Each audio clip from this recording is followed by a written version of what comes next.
분명히 밝히라고 촉구했습니다. 경실련은 오늘 보도자료를 내고 경실련은 정부의 부동산 통계가 현실을 제대로 반영하지 못하고 있으며 조작이 의심된다는 의혹을 제기해왔다며 이같이 촉구했습니다. 오늘은 전국 대부분 지역에 눈이나 비가 내리겠습니다. 예상 적설량은 강원 내륙, 제주 산지에 2에서 7cm, 충북과 경북, 경남, 서부 내륙에 1에서 5cm입니다. 충남 내륙과 전북 동부에는 1에서 3, 수도권과 충남 서해안, 경북 북부 동해안에는 1cm 안팎의 눈이 내려 쌓이겠습니다. 내일은 기온이 큰 폭으로 떨어지겠습니다. KBS 제1라디오 5시 뉴스 아나운서 태경이었습니다. KBS 대한민국 중심 채널 KBS 1라디오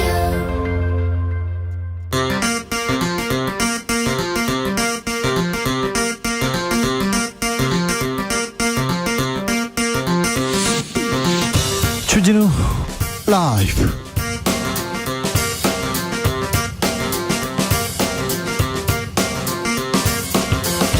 (2022년 12월 21일) 수요일입니다. 안녕하십니까, 주진우입니다. 이태원 참사 국조특위가 첫 현장 조사에 나섰습니다. 참사 유족들은 울음을 터뜨렸습니다. 어제 극적으로 특위에 복귀한 국민의힘 입장, 조은희 원내 부대표에게 들어봅니다. YTN의 돌발 영상에 대해서 대통령실 악의적 편집이다 비판 수위 높이고 있습니다. 국민의힘에서는 전당대회 룰 변경을 두고 내용에 휩싸이고 있고요.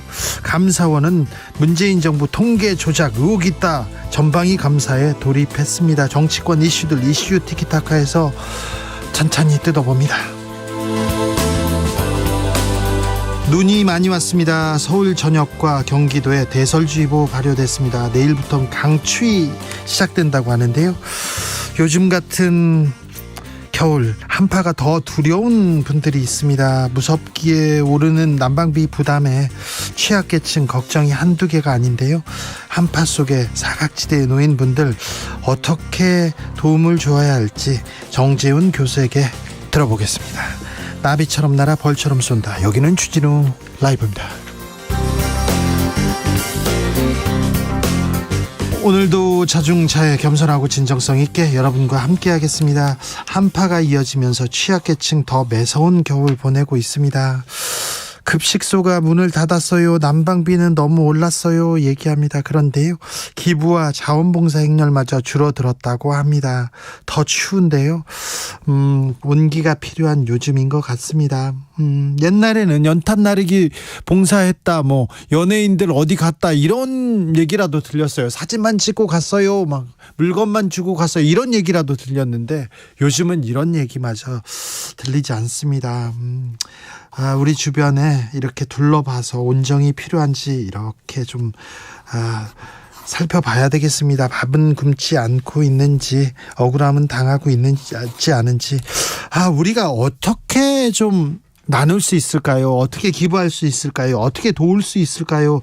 방법이 있으면 좀 알려주십시오. 샵 9730, 짧은 문자 50원, 긴 문자는 100원이고요. 콩으로 보내시면 무료입니다. 그럼 주진우 라이브 시작하겠습니다.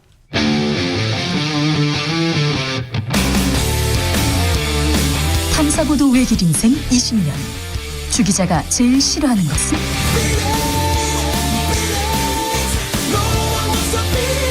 이 세상에서 비리와 부리가 사라지는 그날까지. 오늘도 흔들림 없이 주진우 라이브와 함께.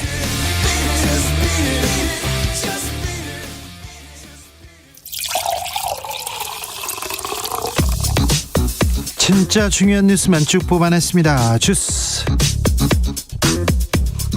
정상근 기자, 어서 오세요. 안녕하십니까.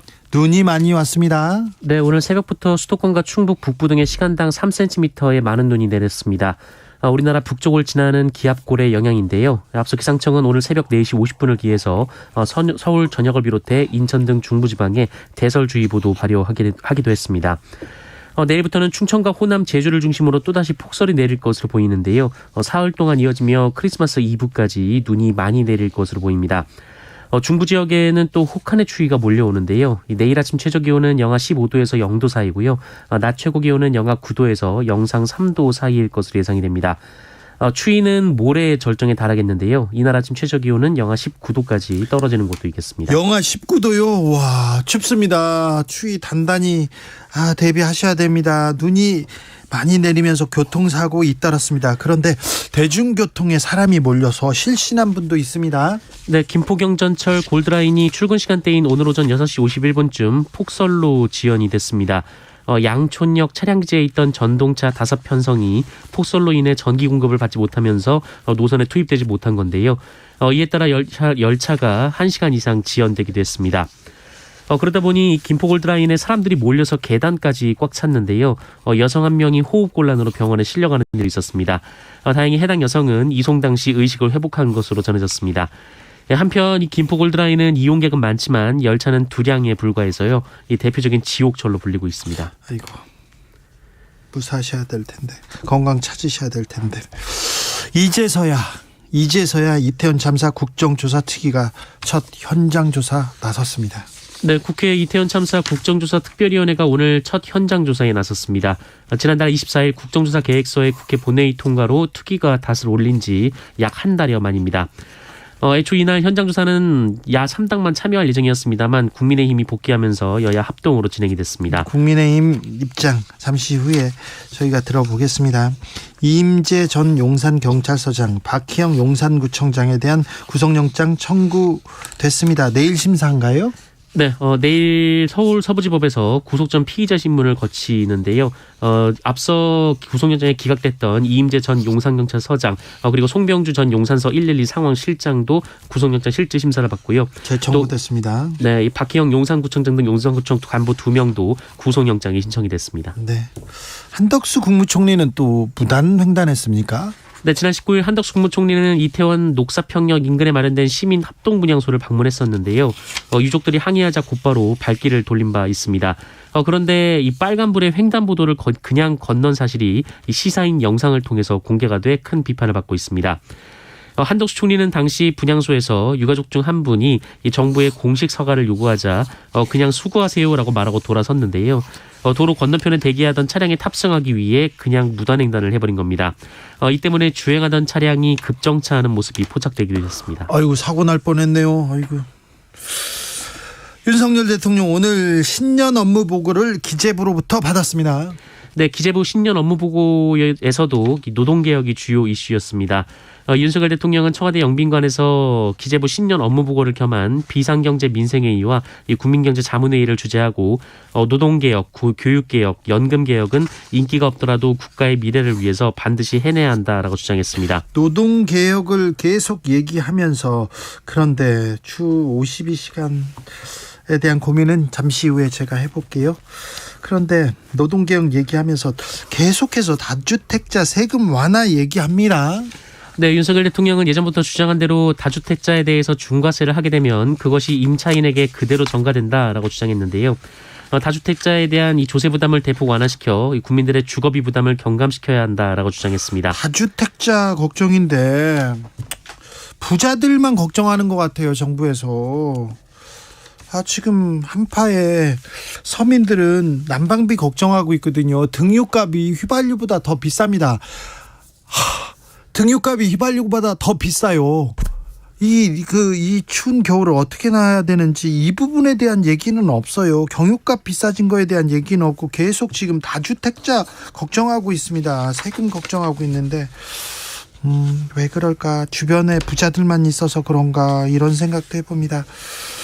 서민도 챙기겠죠? 챙기시고 있는데 뉴스에 안 나오나요? 좀 찾기가 어려워서 묻습니다. 기무사가 보수단체들을 결집해서 촛불 집회에 대응해야 된다, 이런 계획을 세웠다고요? 네, 2006년 박근혜 전 대통령에 대한 탄핵 국면에서 당시 국군 기무사령부가 촛불 시위에 대응하겠다며 보수단체 집결 계획을 청와대에 보고했다라는 의혹이 제기됐습니다. 군 인권센터는 오늘 기자회견을 열고 기무사 정보융합실이 이 청와대 부속실에 보고했던 안보 보수단체 활동 강화 추진 문건을 공개했는데요. 이 문건은 박근혜 전 대통령의 이 탄핵 소추안이 국회에서 가결되기 직전인 2016년 12월 5일 보고가 됐습니다. 좀 더 자세히 얘기해 주세요. 네, 이에 따르면 기무사는 현재 안보 보수단체가 174개 단체 924만 명이라고 주장하면서 일부 단체들이 국정운영 정상화를 위한 활동을 적극 전개하고 있다라고 적었습니다. 또한 대부분 단체들이 시국 상황 영향으로 활동이 위축되고 예비역 단체를 대표하는 재향군인회가 회장 부정선거로 활동이 저조한 상황도 분석하면서 기무사가 안보 보수단체 활동 강화를 위한 노력을 지속했다 이렇게 밝히기도 했습니다. 어떤 단체들 이렇게 이용하라고 했습니까? 네, 그러면서 이 안보 보수단체 단체장에게 격려 전화를 하거나 간담회를 개최하라라는 내용을 보고했는데요. 애국단체 총협의회, 성우회, 경우회, 자유총연맹 등을 대상 단체로 적시했습니다. 이는 박근혜 대통령이 직접 보수단체들에게 격려 전화를 하거나 간담회를 해보라는 제안으로 풀이된다고 군인권센터는 주장했습니다. 군이 정치에 개입하면 안 되지 않습니까? 군이 나서서 이렇게 정치 이렇게 공작을 하면 안 되죠. 이 부분에 대한 수사가 이렇게 잘 됐던가 좀 미진하진 않았나 이런 생각 해보는데요. 기무사가 방첩사로 이름을 바꿉니까? 네, 국방부는 지난달 14일 국군 방첩사령부의 직무 범위를 변경하는 시행령 개정안을 입법 예고한 바 있습니다. 군인권센터는 개정안이 통과되면 이 민간인을 사찰했던 기무사 시절보다 더 광범위한 권한이 방첩사에 부여된다라고 주장했습니다. 네. 전장현 시위가 지하철 시위가 잠시 중단 됩니다. 네, 전국 장애인 차별철폐연대가 오세훈 서울시장이 제안한 휴전을 받아들여 국회에서 예산안이 처리될 때까지 출근 시간대 지하철 선전전을 중단하겠다라고 밝혔습니다. 전장현 측은 이와 함께 오세훈 시장도 이 최근 제정된 서울특별시 장애인 탈시설 및 지역사회 정착 지원에 관한 조례를 내실 있게 진행해 줄 것을 간곡하게 요청한다라고 덧붙였습니다. 오세훈 시장과 전장현이 잠시 지하철 시위를 중단하자 이렇게 협의했다고 합니다. 네. 돈을 잘못 보낸 경우 돈을 돌려받기 엄청 어려웠는데요. 5천만 원까지는 돌려주기로 했습니다. 네, 내년부터 착오로 잘못 송금한 돈이 있을 경우 5천만 원까지 돌려받을 수가 있습니다. 예금보험공사는 오늘 착오 송금 반환 지원 등에 관한 규정을 개정해서 제도 지원 금액의 상한을 1,000만 원에서 5천만 원으로 확대했다라고 밝혔는데요. 이 착오 송금 반환 지원은 송금이 실수로 잘못 보낸 돈을 예금보험공사가 다시 돌려주는 제도로 지난해 7월 6일에 도입된 바 있습니다. 네, 착오 송금입니다. 실수로 송금을 잘못했으면 바로 이렇게 돌려줘야 되는데 이게 그렇게 어려운가 같아요. 돈을 받은 분이 잘 안 내놓는다고 하는 얘기도 들었는데 이건 좀 잘못된 것 같습니다. 정부에서 예금보험공사에서 먼저 주고 이렇게 돈을 반환받도록 하겠다고 합니다. 코로나 상황은요? 네, 오늘 코로나19 신규 확진자 수는 88,172명입니다. 어제보다 600여 명 정도 늘었고요. 지난주와 비교하면 3,100여 명 정도 늘었습니다. 재원 중인 위중증 환자는 512명으로 나흘째 500명대고요. 사망자는 59명입니다. 많이 나왔어요. 8만 8천 명입니다. 각별히 조심해야 됩니다. 감기 걸렸다는 분들, 독감 걸렸다는 분들, 코로나 걸렸다는 분들 많습니다. 검사 안 받고 그냥 계신 분도 많아요. 그러니까 각별히 조심하셔야 됩니다. 주스 정상근 기자 함께했습니다. 고맙습니다. 기부 많이 했다. 기부 얘기 많이 하시는 분도 좀 없네요. 0081님께서는요. 대장동 일당들 재산 몰수해서 불이웃돕기 하면 올겨울 모두 따뜻하게 보낼 거예요 얘기했는데 대장동 일당들, 대장동 주범들 재산 얼마나 이렇게 몰수할 수 있는지 그 부분에 대해서 검찰이나 정부가 어떤 의지를 갖고 있는지 한번 보시자고요. 제가 보기에는 많이 이렇게 몰수하기는 않는 것 같은데요. 분위기를 보면요. 추워요. 난방비 걱정이에요. 그런 분들 정말 많네요. 기부 얘기는 좀 적은데 7718님 날씨는 추워지고요. 난방비는 오르고요. 도시가스 들어와서 도시는 못 느끼지만 시골은요. 고령층 사는데 모두 등유대입니다. 등유. 그런데요. 등유값이 작년 한 드럼에 20만 원에서 올해는 32만 원입니다. 난방비가 겁나서 모두 장판 의지하고 지내고 있어요. 이런 서민들을 위한 지원과 정책은 있는 건지 등유값이 거의 100% 가까이 올랐다 이런 얘기도 지금은 더 많이 올랐어요. 그런데 이러면 그 농촌에 사시는 분들, 고령층 그리고 저소득층 지원하겠다, 어떻게 대비하겠다 이런 얘기라도 나와야 될 거 아닙니까? 이런 얘기는 하나도 안 해요. 계속 부자들, 다주택자들, 재산세 많이 내는 사람들, 회사에서 법인세 많이 내는 회사들 그 걱정만 하고 있어요. 예산도 그 부분 가지고 싸워요. 야나. 이거 이해가 안 됩니다. 7081님, 오늘 갈립이 나왔는데 정말 많이 나왔어요. 그래서 이제 정말 춥습니다 얘기하는데, 유럽에서 에너지 대란이다 얘기하는데 거기까지 갈 것도 없습니다. 우리나라도 마찬가지입니다. 여기 각별한 대책 세워야 됩니다. 지금 바로 세워야 됩니다.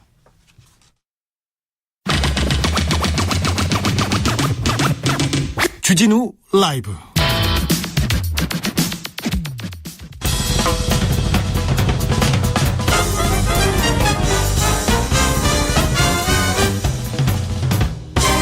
훅 인터뷰. 모두를 위한, 모두를 향한, 모두의 궁금증 훅 인터뷰. 한파가 몰아치고 있습니다. 그런데요, 물가도 오르고 기름값 오르고 전기세 오르고 도시가스 올라서 난방비 부담된다는 분들 정말 많습니다. 취약계층한테 이 추위는 더 춥습니다. 우리 사회의 복지 사각지대 어떻게 살펴야 하는지 서울여대 사회복지학과 정재훈 교수님과 함께 살펴보겠습니다. 교수님 안녕하세요. 안녕하세요. 교수님 안녕하세요. 네, 안녕하세요. 네. 네. 네, 예. 네, 네. 요즘 난방비 때문에 걱정하는 사람 많습니다. 취약계층 네. 더 어렵다 이렇게 얘기하는데 상황이 어떻습니까?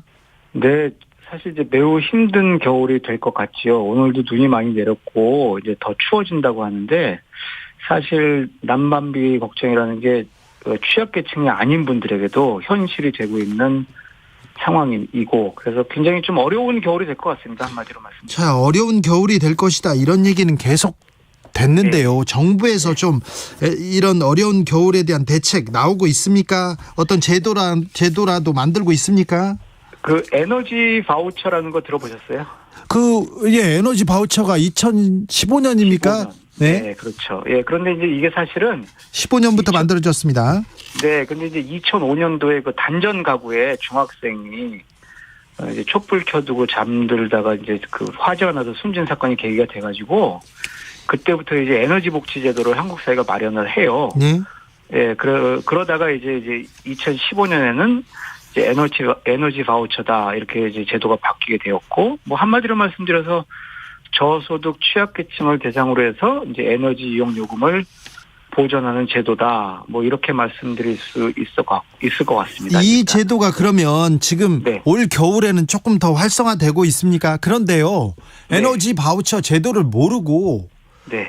그리고 어르신들은요, 신청 제도도 모르고 신청할 방법도 몰라요. 이게 사실은 근데요, 이제 신청 자체는 그래도 이제 말씀하시는 것보다는 네. 지역사회의 사회복지 공무원이라든지 구청이나 동사무소에서 네, 알아서 합니까? 네, 주민센터에서 통해서 이제 많이들 하시고, 뭐 이제 지원도 많이 받고 이제 그러는데, 이제 문제가 이제 카드를 받아도, 이거 바우처니까 이제 카드로 받는 거거든요. 네. 카드 형태로. 근데 이제 고지서가 발급되는 전기요금은 카드로 자동 결제가 되잖아요. 카드로 네. 해놓으면. 예. 그런데 뭐 가스라든지 등유라든지 이렇게 에너지가 좀 다른 형태로 쓰시는 분들은 이걸 직접 카드로 직접 결제를 하셔야 되는데, 요게 이제 1인 가구, 특히 이제 독거노인층들이 이제 카드 사용 방법을 제대로 몰라서 예. 이제 지원 금액을 제대로 사용하지 못하는 경우라든지, 네. 저희가 보면은 쭉 보면은 해마다 미사용률이, 이게 제도가 확대가 되면 될수록 미사용률도 높아지는 거예요. 그래서 이제 2015년 직후에는 미사용률이 뭐 전체 바우처 발급액의 10%였다. 그러면 최근에는 17.2%, 거의 이제 20% 가까이 미사용률이 높아지는, 오히려 그런 좀 모순되는 경향을 보이고 있죠. 네. 난방비 자체도 좀 문제인데, 네. 주로 좀 취약계층 집이요, 이렇게 바람도 많이 이렇게 들어오고, 맞아요. 환경이 열악해가지고, 네. 이 한파에 직접적인 영향을 받는데, 네. 주거 복지에 대한 고민도 좀 있어야 될 것 같은데요. 그래서 이제 이 에너지 재단이라는 게 있어가지고 공공기관으로 기타 공공기관으로 에너지 재단이라는 게 있어서 에너지 효율화 사업을 하면서 뭐 주거 공간 개량 뭐 이런 것들을 한다든지 하는데 이게 아직은 굉장히 이제 미흡한 단계에 있다라고 볼 수 있고요. 그 궁극적으로는 사실 이제 제도적인 차원의 말씀을 드리자면 그 국민기초생활보장제도나 그다음에 긴급복지지원제도가 있잖아요. 보건복지부에서 주관하는. 근데 이 에너지 또 그 바우처라든지 이 주거 이런 개량 사업 같은 경우에는 또 산자부에 또 이렇게 흩어져 있어요. 한마디로 말해서. 그래서 이 기초생활보장제도는 이제 긴급복지지원안에 그 주거급여라는 게 있는데 거기에서 에너지 그 내지는 난방 비용을 직접 지원하는 걸 아예 제도화를 해서 이렇게 현장에서 일하시는 공무원들이 또 이게 에너지 그 이제 빈곤계층을 또 찾아가지고 또 다른 작업을 해야 되는 어떤 이런 그 우리가 전문용어로 이제 파편적인 전달 체계라고 하는데 이런 것들을 좀 통합할 필요가 있겠다. 이렇게 말씀드릴 수 있죠. 8704님이 동사무소에서 문자 하나 보내고 말아요. 놓치는 어르신들 많습니다. 좀 네네. 복지사들이 좀 찾아가고 상담하고 얘기해서 좀 알려줘야 되는데 이런 활동도 참 이어집니까? 안타깝죠. 근데 이게 참 그 말씀드리기 어려운 게 어떤 면에서는 사회복지 공무원들이 이제 찾아가서 살펴보고 알아보고 이제 이런 과정이 있어야 되는데 또 이 에너지에만 또 집중해가지고 하기에는 너무 또 인력이 모자랍니다. 그래서 자. 사실은 이제 공무원 숫자를 늘리고 이런 작업도 사실 병행이 되어야 되겠죠. 교수님, 네. 제도가 있고 무슨 바우처 알겠는데요. 네. 윤석열 정부 들어서 이 네. 취약계층 그리고 이 에너지 대란을 대비해서 어떤 그 대비책이 나왔습니까? 이런 주거복지 같은 경우에는 이제 계속 확대가 되기 때문에 특별한 대책이라기보다는 지금까지 이제 이어오는 대책들을 확대를 하는 건데 지금 이 시점에 있어서는 아까 말씀드린 대로 좀 제도를 통합하는 이제 이런 노력이 필요하겠다라는 제안을 할 수가 있는 거죠. 지금 특단의 대책이 나와야 되는 시기가 아닌가요? 그런데 이게 저희가 이제 말씀드리기는 굉장히 쉬운데 예. 아까 제가 말씀드리는 특단의 대책이 이 국민기초생활보장제도 안에 사실은 우리나라처럼 주거급여를 주면서 이 집세나 월세 이런 걸 지원을 하지만 난방 비용을 지원 안 하는 국가는 제가 알기로는 없거든요. 아, 그래요? 네, 그래서 난방비 지원을 주거급여에 넣는다든지 이런 식으로 이제 연동을 해야 되는데 이게 일종의 특단의 대책인데 그러려면은 복지부와 산자부가 협의를 하고 또 국회에서 협의를 해서 법률을 바꿔야 되고 이게 현실이 안타까운데 과정이 좀 지난한 이런 문제는 있죠. 하지만 자꾸 이런 여론을 조성을 해서 네. 빨리 제도를 좀 통폐합해서 좀 많은 사람들에게 혜택이 갈 수 있도록 네. 그렇게 좀 빨리 변화가 있어야 돼요. 서둘러야 됩니다. 한파가 몰려왔어요. 당장 이 겨울을 나야 되는데 네, 등유값이 휘발유값보다 더 비싸더라고요. 맞습니다. 그래서 사실은 이제 물가에 연동해서 예. 뭐 이런 그 이제 지원 비용을 확대를 해야 된다든지. 근데 이런 것들이 또 저소득층 대상 그러면 전문 중후부처 복지부잖아요. 예. 근데 또 이런 거는 또 돈이 산자부에서 나온단 말이에요. 아, 이것도 잘못됐네요. 그러니까요. 그래서 이제 이런 것들이 참 저희가 생각하는 것보다 금방금방 바뀌지 않는 구조적인 요인들이 있는 거예요. 그런데요. 네. 등유값이 오르면 저소득층, 취약계층 난방비 걱정이 된다. 이건 네. 바로 큰 부담이 된다는 거는 교수님, 이거는 자명한 사실이지 않습니까? 그렇죠. 그러면 예. 등유값이 오르지 않게 어떻게 하거나 여기에서 정부가 이 점을 가지고 이 점을 풀기 위해서 대책을 내야 되는 거 아닙니까? 그런 것들이 국회에서도 논의도 되고 대책을 세워야 되는데 당장은 예를 들면 생각할 수 있는 거는 에너지 그 재단에서 네. 빨리 이게 좀 예산을 확대를 한다든지 보조금을 주던가요. 예. 그런 어떤 변화가 있을 필요가 있겠죠. 그러니까 사실은 이게 주민센터도 주민센터지만 저희 라디오 들으시는 애청자들께서 에너지 재단에 좀 전화를 많이 해주시는 것도 하나의 방법일 것 같습니다. 아, 그래요? 네네네. 아무튼 등유는 유류세 혜택이 없다고 하더라고요. 맞아요. 휘발유는 네. 있는데 네네. 이건 좀 잘못됐잖아요. 등유가 휘발유보다 더 비싸야 되는 이유를 참 이해가 안 그렇죠. 됩니다. 네. 네. 이상민 행안부 장관이 지난 16일 날 영등포역 일대 쪽방촌을 방문했습니다. 네. 그래서 취약 세대 70가구에 대해서 겨울철 이불과 장갑, 귀마개, 방한용품 지급했고요. 네. 지자체 한파 피해 예방 활동 강화를 위해서 60억 원의 특교세를 특별 교부금 이렇게 지원하기로 했습니다. 네. 실효성이 좀 있습니까? 뭐 당장 도움이 될 수 있을지 모르겠지만 그건 이제 소위에서 그 지자체에 나가는 거잖아요. 네. 그러니까는 좀 더 근본적으로는 이제 이런 일회성 지원이 아니라 이제 좀 지원이 계속 지속될 수 있는 그런 어떤 저소득층 대상 어떤 포괄적인 주거 복지라는 그런 차원에서 난방비 포함 뭐 이런 것들이 좀 제도적으로 이루어져야 되겠죠. 사실. 지금 취약계층의 겨울 나기를 위해서 정부나 당국에서 세운 대책은 뚜렷하게 보이지 않습니다. 네, 이게 결국 이걸 하려면은 이제 예산을 이제 긴급하게 편성을 한다든지 이제 확대를 해야 되는 건데 네. 이제 이런 논의들이 이제 그 좀 모자라는 아쉬움이 있는 거죠. 네. 자, 네. 겨울 같이 나야 되는데요. 우리 공동체가 같이 나야 되는데. 그래서 사실은 이제 이럴 때 예. 민간에서도 사실은 네. 좀 기부 운동이 벌어진다든지 예. 후원금을 모은다든지 이제 이런 노력들도 사실은 필요한데 과거에 비해서 또 이런 그 공동체 그러게요. 의식이 네. 사라지는 거 이것도 좀 아쉬운 점이라고 볼 수 있어요. 그러게요. 그거 고민해 볼 대목입니다. 네네.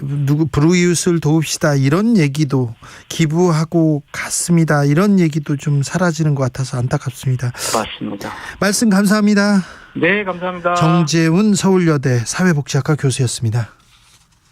교통정보센터 다녀올까요? 오수미 씨.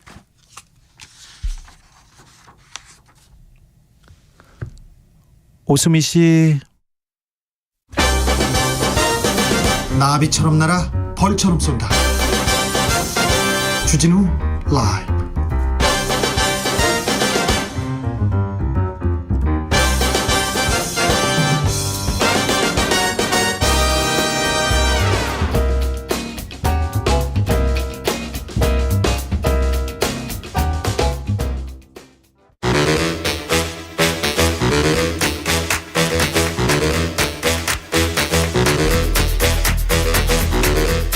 이것이 혁신이다. 여야를 내려놓고 관습을 떼버리고 혁신을 외쳐봅시다. 다시 만난 정치 공동혁신구역.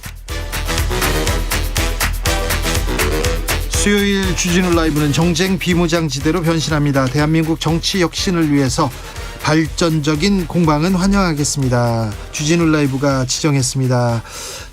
여야 혁신위원장 세 분 모십니다. 천하람 국민의힘 혁신위원. 네, 전남 순천의 천하람입니다. 장경태 더불어민주당 의원. 안녕하세요, 장경태입니다. 그리고 용해인 의원은 잠시 후에 전화로 연결해 보겠습니다. 이태원 참사 국정조사 특위가 이제 출범했습니다. 오늘 첫 현장 조사 나섰습니다. 이제서야. 일단 국정조사가 결국 이 정쟁을 넘어서 이태원 참사로 희생된 많은 분들의 아픔, 진상 규명, 또 책임자를 어찌되건 책임 소재를 가려야 되고요. 또 재발 방지를 위한 여러 가지 대책을 하기 위해선 명확한 원인 분석이 중요하기 때문에 네. 정말 지금까지 이렇게 끌려온 것도 계속 끌어온 것도 대단히 안타깝지만 어찌됐건 지금이라도 국조가 시작하게 되어서 다행스럽게 생각합니다. 국민의힘에서 전격적으로 이제 참여하겠다 해서 왔는데 빨리 왔으면 좋았을 거 아닙니까? 근데 사실은 그렇게 늦거나 이런 거는 아니에요. 늦었죠. 그러니까 물론 더 빨리 했다면 좋았겠지만은 사실은 이미 잡혀있던 일정들이었거든요. 현장 조사나 기관 보고나 청문회 같은 경우인데 사실 청문회 같은 경우는 내년 초에 세 차례 3일로 예정이 되어 있습니다. 현장 조사나 기관 보고도 물론 충실히 이루어져야 되겠지만 청문회를 준비해가는 하나의 과정이거든요. 그런 면에서 지금부터 충실하게 임한다면은 전체 일정에도 큰 무리는 없을 겁니다. 국조 저희가 합의했을 때 45일 합의했거든요. 예산안 법정 시한을 12월 2일로 기준을 하더라도 20여일이나 늦게 저희가 시작하는 거고요. 정기국회 9일로 9일을 기준으로 해도 11일이나 늦은 겁니다. 45일 중에 21일을 까먹은 국조가 안 늦었다고 한다면 저는 나중에 국민의힘이 30일 추가 연장 꼭 합의해 주시라고 믿습니다. 자, 이 얘기는요 잠시 후에 다시 나누겠습니다. 어제인가요? 윤석열 대통령이 청와대 영빈관에서 청년 200명과 함께 개혁 얘기를 했다고 합니다. 그런데 지지 청년과 만났다고 하네요. 천하람 의원. 네, 저희 그 순천시 의원 하고 있는 이세현 의원도 어제 갔다 왔다고 하더라고요. 그러니까 이제 전국에서 그 젊은 시의원 뭐 이렇게 기초광역 의원들이랑 네, 뭐 청년 보좌역이라고 저희 이제 선거 때 이렇게 활약했던 친구들이랑 뭐 이렇게 해가지고 한 200명 정도 모였다고 하는데요. 저는 이렇게 뭐 젊은 사람들 모여서 개혁을 위한 어떻게 보면 같이 동지적인 관계를 가져가겠다라고 얘기하는 거 좋은 것 같아요. 그러니까 보통 이 연금, 뭐 노동, 교육 개혁 이런 것들이 지금 당장 우리가 조금 힘들고 불편한 부분이 있더라도 미래 세대를 위해 가지고 조금 더 지속 가능한 형태로 시스템을 만들자라고 하는 건 아니겠습니까? 그런데 문제는 여기에 이해관계자라고 할 만한 청년 세대들은 대체로 너무 바쁩니다. 그러니까 아무래도 이제 은퇴하시고 좀 시간이 많으시고 이런 분들이 정치적 프로세스에 많이 참여를 하거든요. 네. 그러다 보니까 이 개혁을 하려고 하면 젊은 사람들의 오피니언이 많이 들어가야 되는데 정작 젊은 사람들은 이 과정에 소외되는 일들이 많아요. 그래서 정치권에 몸담고 있는 이 젊은 사람들이라도 이런 부분에 적극적으로 좀 관여하고 목소리 내야 된다. 그러면서 저는 좋은 시도라고 생각합니다. 이번 간담회는 리허설 안 하셨죠? 어찌됐건 지난 돌발 영상에도 강력하게 항의하셔서 안타깝게 보는데요. 청와대가 구중공갈이라서 대통령실 이전하겠다라고 하셨던 분이 다시 또 청와대 영빈관을 활용하시면서 또 청년들을 영빈관으로 초대를 했습니다. 어찌되었건 계속 대통령실이 청와대에 있었으면 이런 일이 불필요한 예산 낭비가 없었을 텐데요. 안타깝게 생각하고요. 국민과의 소통을 하시겠다고 하면서 과연 이렇게 지정된 청년, 정말 더 넓은 청년, 뭐 일반적인 일상생활에서 생활하는 청년들을 만나셨으면 참 좋았을 텐데 그런 건 아닌 것 같아서 안타깝고요. 청년 예산 지금 반토막 내고 있지 않습니까? 거의 반토막 이상, 뭐 일자리 안정자금은 99% 삭감하셨습니다. 청년 예산이 지금 반토막 났습니다. 청년 내일 채용 공제 1조 3천억 중에 뭐 이 반토막 내고요. 추가 고용 장려금 1조 정도 냈는데 2,300억 정도로 4분의 1 토막 냈고요. 일자리 안정자금 같은 경우도 4,300억 정도 되는데 그것도 60억으로 이 1.3%로 만들었거든요. 그러니까 98.7% 삭감한 겁니다. 그러니까 역대 이렇게 이 청년 관련된 예산을 많이 삭감한 정부는 없었다라고 보고요. 말만 하지 마시고 행동으로 좀 실천해 주셨으면 좋겠습니다. 저희 청년 예산 되게 많이 있어요. 그러니까 이게 뭐 내일 채용 공제나 이런 거를 대체하는 저희 여러 가지 제도들도 많이 있고요. 그러니까 이게 아마 정부가 바뀌면은 그 하는 프로그램들이 좀 달라지기가 마련입니다. 그리고 그리고 우리나라 예산 같은 거 보면은요. 그냥 이름만 뭐 무슨 예산 이렇게 과하게 붙여놓는 것들 많거든요. 그러니까 과거에 우리가 보면 그리고 청년들한테 정말 필요한 거는요. 그렇게 찔끔찔끔 뭐 얼마 주는 거 이런 것도 물론 중요하겠지만 지금 윤석열 정부에서 하는 것처럼 정말로 의미 있는 개혁들을 해내는 게 사실 더 중요한 부분입니다. 그러니까 이번에 노동개혁 얘기도 저희가 안 할 수가 없는 게 최근에 젊은 사람들 지지율 많이 올랐다 뭐 이런 얘기 하는데 저는 그 동의가 되는 게요. 노동개혁 요새 얘기하면서 자꾸 무슨 그 노동시간 늘리는 것만 우리가 얘기하는데 굉장히 중요한 게 호봉제에서 직무급제로 바꾸겠다라는 얘기가 이제 들어가 있는 거거든요. 근데 이게 젊은 사람들한테 되게 필수적이에요. 왜냐하면 우리나라는 옛날에는 한 사람이 거의 한 직장을 오래 다녔기 때문에 젊을 때는 자기가 일하는 거에 비해서 적게 받습니다. 근데 그걸 참고 견뎌요. 왜냐하면 나도 나중에 부장님 되고 하면 많이 받을 거니까. 근데 문제는 이제는 우리 시장이 그렇게 기능하지 않거든요. 그래서 이거를 직무급제로 바꿔줘서 젊은 사람들도 적절한 대가를 받고 또 중장년층 같은 경우에는 본인의 생산성에 비해 너무 과도한 임금을 가져가니까 또 너무 빨리 잘리거든요. 그래서 이런 부분들 저는 개혁하겠다 이런 게 오히려 저는 광의에 있어서의 굉장히 중요한 청년 정책이라고 봅니다. 뭐 호봉제를 바꿔서 직무급제로 바꾼다는 얘기도 있지만 과연 이 저호봉 혹은 이 직장 초년생들에게 같이 직급이 호봉이 올라가면 연봉이 올라가면 좋겠다는 말씀드리고요. 위에 이제 사다리만 없애는 경우가 안 되길 바랍니다. 어찌됐건 여러 가지 노동, 교육, 개혁 필요합니다. 그런데 그 필요한 안도 국민과 충분히 소통하면서 여러 정치권에서의 이 충분한 논의를 거쳐서 하면 좋을 텐데 얼마 전에 이 취약 연령 만 5세로 하향 조정하려고 했다가 장관직 사퇴하지 않았습니까? 그러니까 충분히 수기되지 않은 논의 없는 개혁은 개악일 뿐이다라고 다시 한번 말씀드리고 싶습니다. 네, 저희가 그때 호되게 당했기 때문에 아마 수기 잘 해가지고 지금 뭐 당장 노동개혁 이걸 뭐 어떻게 밀어붙이자 이게 아니라 의견 수립 기간이니까요. 네, 잘 할 거라 생각합니다. 노동개혁이라는 얘기를 붙이고 노동시간만 연장. 사장님들한테만 이렇게 일 시킬 자유를 주는 거 아닌지 그런 얘기도 있으니까 조금 이 얘기를 좀 많이 들었으면 좋겠습니다. 뭐 하기 싫은 투잡하시는 분들도 많으니까요. 예. 봐야죠. 예. 자, 국민의힘은요. 룰 개정 이후에 좀 얘기가 많습니까? 얘기가 많다면 많고 적다면 적은데요. 네. 어떻게 생각하세요? 천하람 의원께서는. 저는 이거는 보수정당이 할 일이 아니라고 생각합니다. 그러니까 당원 100% 할 수 있습니다. 그러니까 실제로 전 세계적으로 많이 하고 있고 우리나라도 정의당도 하고 있고요. 그런데 이렇게 전당대회 고작 한 2달 정도 남겨놓고 아하. 뭐 제대로 된 논의도 없이 논의가 별로 없었어요. 그럼요. 예, 뭐 또 전당대회 준비위원회를 띄우거나 하다못해 의원총회에서 논의를 하거나 하지도 않고 선출되지도 않은 비대위원회가 그냥 자기들끼리 앉아가지고 우리 룰 바꿉니다. 이거 18년 된 룰이거든요. 네. 박근혜 전 대통령이 저희 당 이끌 때 했던 룰이란 말입니다. 근데 이걸 그냥 훅 바꿔버린다? 솔직히 좀 이해하기가 어렵습니다. 이게 그러면 민주당의 검수완박 같은 거랑 뭐가 다른가? 그러니까 저는 검수완박도 충분한 시간을 가지고 검찰이 갖고 있는 수사권을 우리가 어떻게 분배하고 뭐 중수청 어떻게 설립하고 좀 충분히 논의한다면 할 수 있는 논의라고 봐요. 아니, 검찰이 무슨 성역입니까? 근데 우리가 그렇게 많이 비판했던 것은 아니 이게 수사권이 어디로 갈지도 제대로 정해놓지도 않고 졸속으로 추진한다는 게 비판의 핵심이었거든요.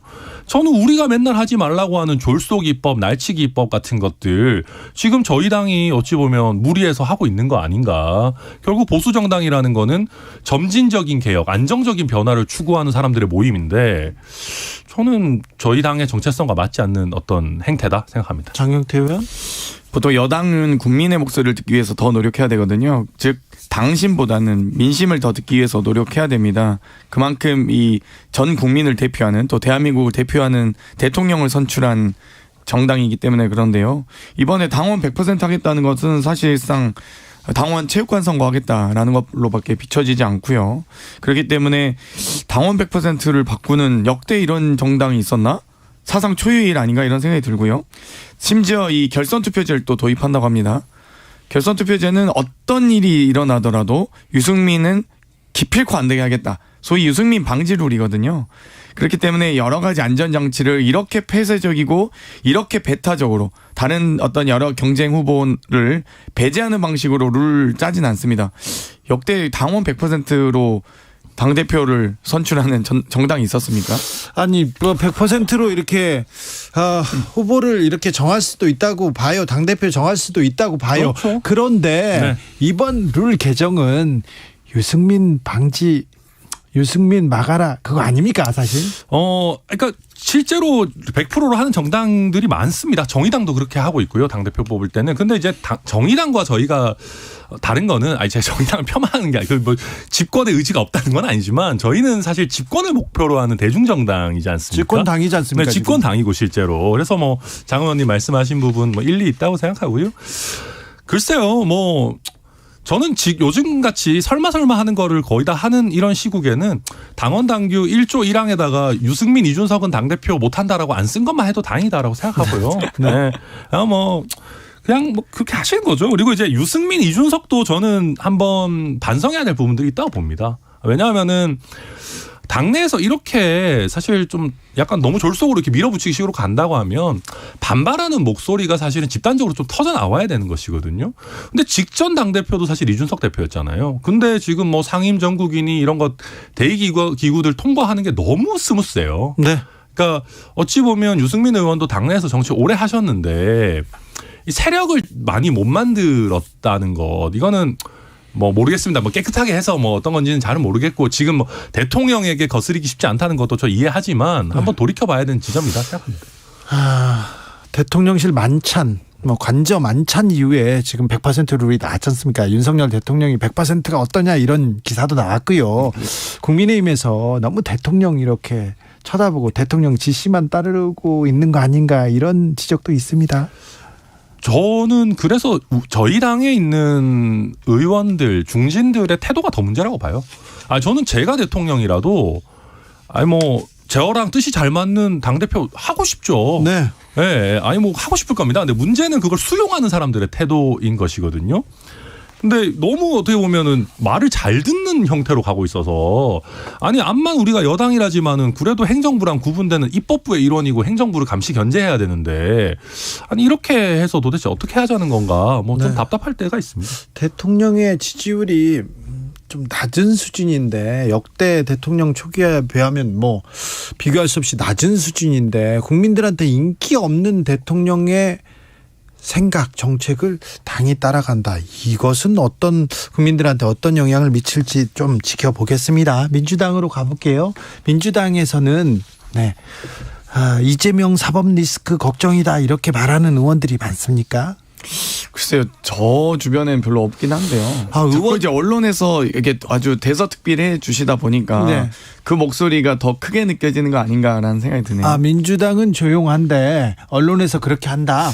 그러니까 근데 언론만 보고 있으면 막 저희 당이 막 엄청난 막 내용에 휩싸이는 것 같은데 저희 대단히 평화롭고요. 그러니까 비공개 의총이나 이렇게 저희가 많이 하기 때문에요. 그때 뭐 의원님들끼리 뭐 언성을 높이거나 이런 경우가 없거든요. 전혀 없는데 너무 언론에서 보면 너무 심각한 상황인 것 마냥 하더라고요. 저도 제가 봐도 그렇게 심각한 상황은 아닌 것 같은데 근데 장 의원님이 최고위원이시고 친명이라서 옆에서 그런 얘기 안 하는 거 아닐 수도 있잖아요. 그런데 자 친명 최고위원 장경태 물어볼게요. 사실 근데 민주진영 그리고 이재명 대표에게 가장 힘이 된 그 마이크라고 볼 수도 있는데 박지원 전 국정원장 근데 복당할 때 조금 시간이 걸리고 좀 갈등도 있고 반대도 많았잖아요. 그럼 왜 그래요? 뭐 제 의견은 그랬습니다. 저는 내년 초 이재명 대표의 신년 이 첫 화두로 여러 가지 민주당의 대통합 과정 또 국민과의 통합 과정 이런 부분들을 좀 메시지로 나갔으면 좋겠다. 그 과정에서 그 일환으로 그 또 실천으로 박 전 원장님 등을 포함한 다양한 분들을 또 모시는 계기를 만들었으면 좋겠다라고 말씀을 드렸고요. 지금 어찌되건 예산안이 교착 상태고 여러 가지 임시회기가 있는 과정에서는 뭐 별도의 어떤 정치적 퍼포먼스가 큰 의미가 없다고 봤기 때문에 뭐 1월 정도에 오시면 어떨까 이런 저는 제안을 드리기도 했었습니다. 어찌되었건 이재명 대표께서 결단을 내리셨고요. 어차피 할 거면 빨리 합시다라고 하는 말에 잘 진행된 것 같습니다. 어떻게 보셨습니까? 저는 요새 이제 뭐 그 복당 여부야 민주당 마음인데 제가 이제 전남에서 활동하고 있잖아요. 뭐 사는 것도 그렇고. 전남 순천에서 활동하고 있습니다. 요새 이제 올드보이들이 또 총선에 출동하시려고 하는 거 아니냐라는 얘기가 지역에 엄청 많아요. 그렇군요. 뭐 박지원 원장 같은 경우도 예를 들면 꼭 목포가 아니더라도 뭐 전남에 어디 비면 가려고 하는 거 아니냐. 정동영 의원도 뭐 전주 쪽도 생각하시는 거 아니냐. 뭐 그러겠어요. 얘기들이 나오는데 뭐 아무튼 그래서 저도 이게 주의 깊게 보고 있고요. 뭐 그 유권자들이 그렇게 좋아하실까는 잘 모르겠습니다. 속보 말씀드립니다. 김진표 국회의장 2023년도 예산안 처리를 위한 본회의 오는 23일 오후 2시에 개의할 예정이라고 밝혔습니다. 이날 통과되는 겁니까? 아니 좀 여러 가지 이제 쟁점 사안들이 있는데요. 뭐 여러 가지 감액 대상이었던 이 법무부의 인사검증이라든지 경찰 이 행안부의 경찰국 이런 부분에 대해서도 충분히 저희가 의장 중재안을 수용하면서까지 어찌됐건 본 예산에 편성하지 않아도 예비비로 사용할 수 있게 한다든지 혹은 여러 가지 법인세라든지 종부세, 감액 그리고 또 금투세에 대한 유예 이런 부분들 상당히 저는 근접을 많이 했다고 듣고 있는데 이상하게 주호영 원내대표께서 용산만 다녀오시면은 입장이 많이 바뀐다라는 얘기가 있거든요. 부디 그러진 않기를 바라고요. 그럴 거면 저희가 대통령 비서실장하고 예산 협상을 하지 국민의힘하고 왜 협상을 합니까? 대통령실하고 직접 협상하지. 아무래도 이제 대통령 협상해야 되겠어요. 얼른 하고 오세요. 네, 대통령의 이제 첫 예산 아니잖아요. 네. 대통령의 철학도 들어가 있고 그런 거니까 당연히 대통령실과 저희 원내대표가 뭐 상의할 수밖에 없는 부분이 많이 있고요. 뭐 그게 정상적인 일이죠. 다만 이번에는 좀 돼야 되지 않겠습니까? 이제 내일 모레면 크리스마스인데 네, 좀 이거 한다고 뭐 국민들께서 크리스마스 선물 받는 기분은 아니시겠지만은 네. 그 전엔 끝내야 된다 생각합니다. 여야는 법인세 1% 인하, 그러니까 국무총리 그가 중재안을 받아들이기로 합의했다고 합니다. 하지만 윤심이 남았다는 그런 한국경제신문의 보도가 지금 나왔습니다. 자, 정치개혁은 어디로 갑니까? 천하람 의원님. 아, 네. 저희 이제 정치개혁 2050이라고 예. 저랑 뭐 민주당의 이탄희 뭐 이동학 이런 젊은 분들이랑 정치인들이 다 모여서 지금 네. 개혁을 얘기하고 있습니다. 그래서 저희가 뭐 이게 저 사람의 문제가 아니고 시스템의 문제인 것 같다 생각하고 있어요. 저희가 보면은 그 매번 선거 한번 할 때마다요 국회의원이 절반씩 바뀌어요. 네. 물갈이가 이렇게 많이 되는 나라가 없습니다. 네. 근데 들어와도 막상 보면 똑같잖아요. 이게 사람의 문제가 아니다 생각했고 그러다 보니까 지금 잘게 쪼개놓은 선거구에서 한 명만 뽑는 소선거구제라고 하죠. 이거를 좀 한번 틀을 한번 흔들어야 되지 않겠냐. 그래서 한 선거구에서 한 4-5명 뽑는 걸로 해가지고 좀 정당의 지배력을 좀 낮추자. 네. 그래서 다양한 또 소신 있는 인재들이 당선될 수 있도록 하자. 요새 뭐 목소리 많이 내고 있습니다. 사실 정치가 중요하고 정책이 중요한데 왜 정치가 실종되냐면요. 당권, 공천권 거기에 눈치를 보잖아요. 그러니까, 지금 보세요. 그러니까 맞죠. 그리고 특히 저희는 이제 우리는 지역구도 이런 게 굉장히 명확하잖아요. 그렇죠. 이 당에서 공천을 받느냐가 너무 중요하거든요. 아, 그럼요. 그러니까 이제 저희 영남권 의원이나 민주당의 호남권 의원들은 보면 내가 공천 못 받으면 이거 날아가는데 네. 한 명밖에 안 뽑고 뭐 그런 걱정들 많이 하는 거죠. 주진우 라이브 혁신위원입니다. 이번 국조 특위위원인 용해인 의원 현장 연결해 보겠습니다. 의원님 나와 계십니까? 네, 안녕하세요. 정혜인입니다. 네, 오늘 첫 현장 조사 나갔지요. 어떤 거 살펴보셨어요? 네, 조금 길게 말씀드릴게요. 예. 오늘 국정조사의 사실상 첫 날이었는데요. 네. 일단 9시 반에 이제 녹작평역에 설치된 시민분향소에 가서 유가족분들과 함께 조문하는 것으로 국정조사 일정을 시작을 했습니다. 네. 그리고 이태원 참사 현장, 이태원 파출소에서 경찰과 소방의 당일 현장 대응에 대해서 좀 살펴봤고요. 오후에는 서울경찰청과 서울시청에서 현장 조사를 진행하고 있습니다. 네. 일단은 유가족분들이 가장 궁금해하시고 답답해하시는 부분들 우선적으로 확인하려고 했고요. 특히 이제 서울경찰청에서는 이태원 참사 그 희생자 유가족분들에게 아직 제대로 브리핑 한 번을 하지 않고 있다라는 이 말씀들을 유가족분들이 많이 하십니다. 그래서 유가족분들은 도대체 왜 연고도 없는 먼 곳들로 시신들을 옮겨 졌고 그 과정에 대해 아무도 설명하지 않는가 너무 궁금해 하시는데요. 좀 이번에는 그래서 서울경찰청은 여전히 파악해보겠다, 관례대로 한 것이다 정도만 이야기하고 있습니다. 그리고 또 이 외에 제가 중요하게 파악하고자 하는 부분은 경찰이 제출하고 있는 상황 인지 그리고 현장 대응 기록들이 상식에 어긋나는 부분들이 굉장히 많아서 이 부분을 좀 더 명확하게 확인하고자 했습니다. 예를 들면 상시적으로 상황 보고를 내부 시스템 말고 카톡, 문자, 전화 이런 것들로 한다고 하는데 네. 오늘 이제 상황실장에게 물어보니 본인도 그렇게 한다 일상적으로 다 이야기를 하더라고요. 그렇다면 당일에 사용되었던 카톡방, 전화 내역 이런 게 다 있을 텐데 네. 이런 시스템을 이용한 거 말고도 이런 카톡이나 메시지를 이용한 직보가 있었을 것이고 그렇게 추정할 수밖에 없는데 이번 참사에서는 모든 관계자들이 다 그런 일이 없었다라고 말하고 있는 상황입니다. 그래서 이런 부분들을 앞으로 이제 기간 보고나 청문회에서 좀 더 따져봐야 할 것 같고요. 서울시에서도 마찬가지로 상식에 어긋난 자료들을 내고 있습니다. 그래서 이것들도 좀 더 확인해 보려고 하고 오늘 이제 새로운 사실을 확인하기보다는 아무래도 좀 자료를 더 정확히 제출하라라고 확인하고 압박하고 현장에서 실제로 시스템이 어떻게 가동되고 있는지를 확인하는 시간이었습니다. 알겠습니다. 용해인 특파원처럼 아주 취재를 많이 하셨는데요. 근데 서울시에서 자료를 안 냅니까?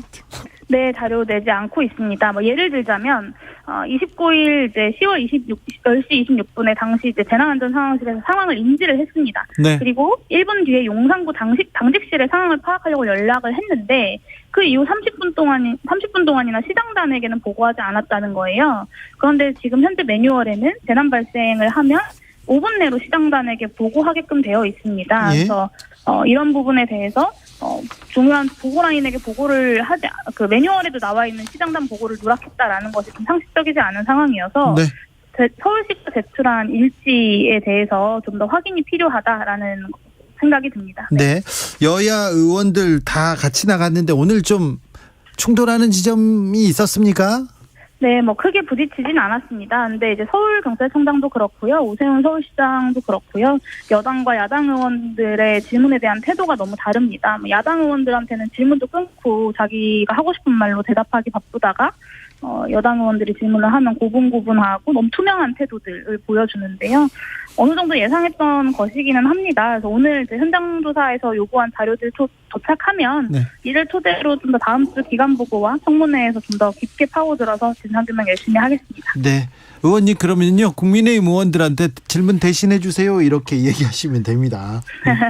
자, 특위에서 앞으로 어떤 계획 가지고 계십니까? 네, 우선 이번 주 금요일에 행정안전부랑 용산구청 현장조사가 예정되어 있습니다. 네. 그때까지 잘 준비를 하는 것이 1차적 과제이고요. 네. 다행히 이제 오늘부터 여당 의원들께서 복귀를 하셔서 현장조사를 함께 진행할 수 있게 됐는데요. 네. 그 현장조사 등의 일정을 정하는 회의에 여당 의원분들이 참석하지 않으셨었기 때문에 필요한 협의를 위한 전체 회의가 다음 주 정도에 열릴 것이다라고 좀 예상을 하고 있습니다. 네. 예를 들면 전문위원들의 위촉도 여당 추천 인사들에 대해서는 의결하지 못한 상황이기도 하고요. 네. 그리고 또 전체 회의 그렇게 열리는 전체 회의에서 저는 국조 일정 연장하자라고 또 제안 드릴 예정입니다. 네, 알겠습니다. 국조특위에 나가 있는 용인 특파원 말씀 잘 들었습니다. 네, 감사합니다. 국민의힘 얘기는 조은희 의원과 2부에서 만나보도록 하겠습니다. WKDRK님께서 2달 가까이 되었는데 아직도 슬퍼하고 있냐고 하겠지만 생각하면 할수록 소름 끼치고 기 막혀서 눈물이 납니다. 일반 국민의 마음이 이런데 유가족분들 이 슬픔에서 벗어날 수 있도록 명명백백하게 밝히고 문책해야 합니다. 이런 의견 주셨습니다. 그래야죠. 지금 늦었지만 빨리 가야죠. 이태원 참사 국조특위 좀 성과를 내서 국민들한테 왜 이 일이 벌어졌는지 그리고 어떻게 이런 일이 다시는 벌어지지 않도록 할 건지 우리가 또 책임 있는 자세 보여야죠. 혁신을 위한 길은 멀고 험합니다. 그래도 천하람 계속 갑니다. 장경태 열심히 갑니다. 이번 주에도 감사합니다. 감사합니다. 네. 감사합니다. 청년들이 개혁하는 특위 개혁 얘기를 더 많이 했으면 좋겠는데 다음 주에 할게요. 네.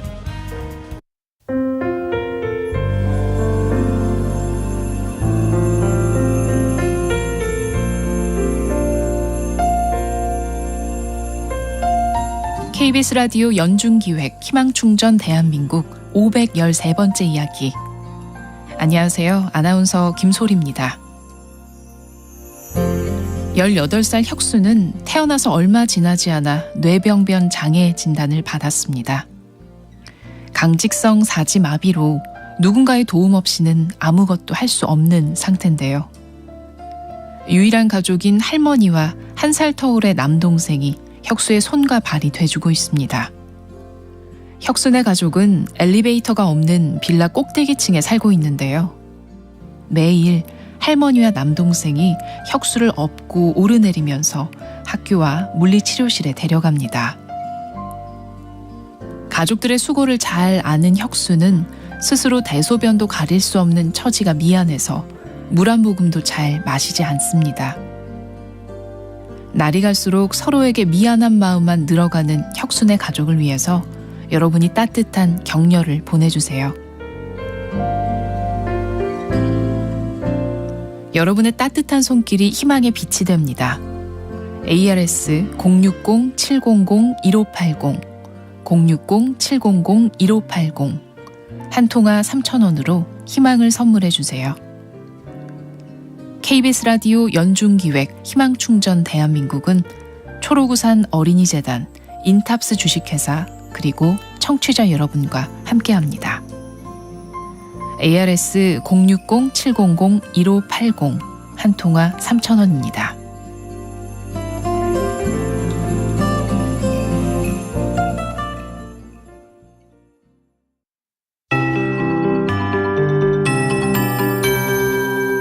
KBS 58분 날씨.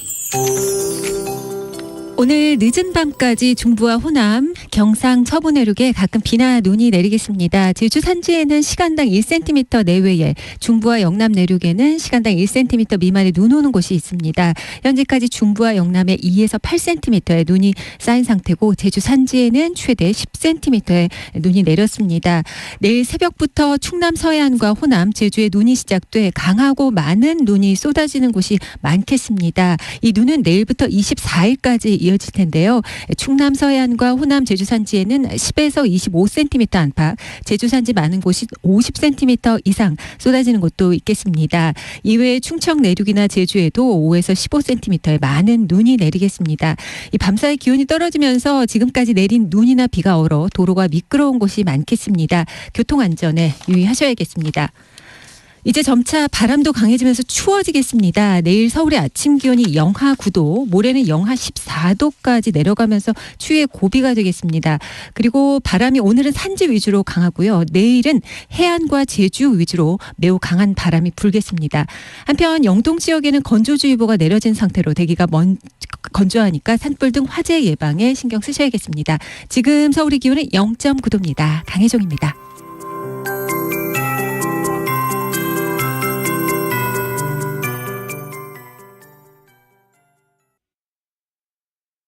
정성을 다하는 국민의 방송 KBS가 6시를 알려드립니다. AM 711kHz, FM 97.3MHz, KBS 1라디오입니다. HLKA.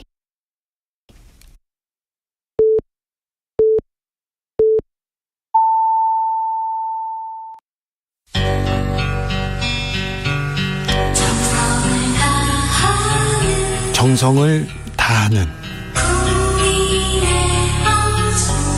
국민의 방송 KBS 주진우 라이브. 그냥 그렇다고요.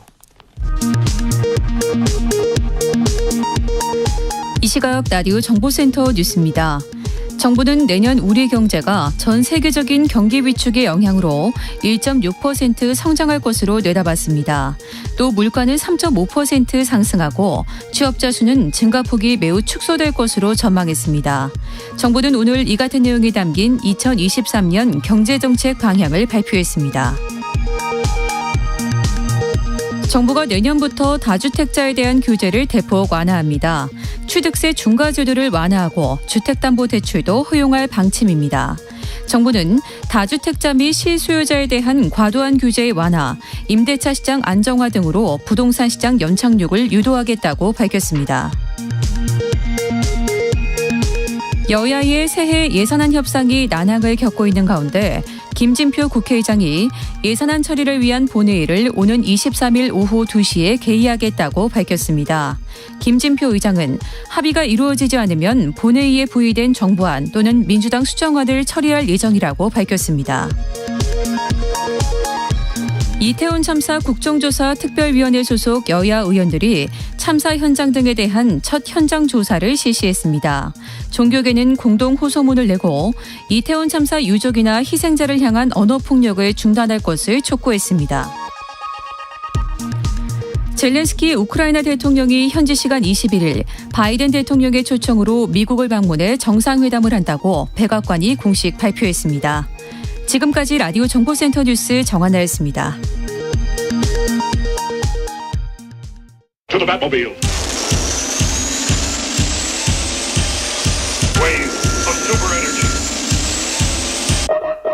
주 기자의 1분.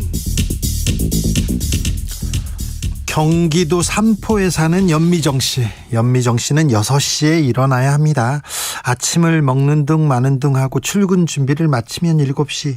지하철을 타고 29개 역을 지나서 회사에 도착하면 9시가 거의 다 될 겁니다. 업무를 보다가 12시부터 1시까지는 점심시간, 다시 업무 시작. 6시부터 7시까지는 저녁시간, 다시 야근 시작. 밤 11시까지 일합니다. 집에 돌아오면 새벽 1시가 다 된 시각이 되겠죠. 구 씨를 만날 시간도 체력도 없습니다.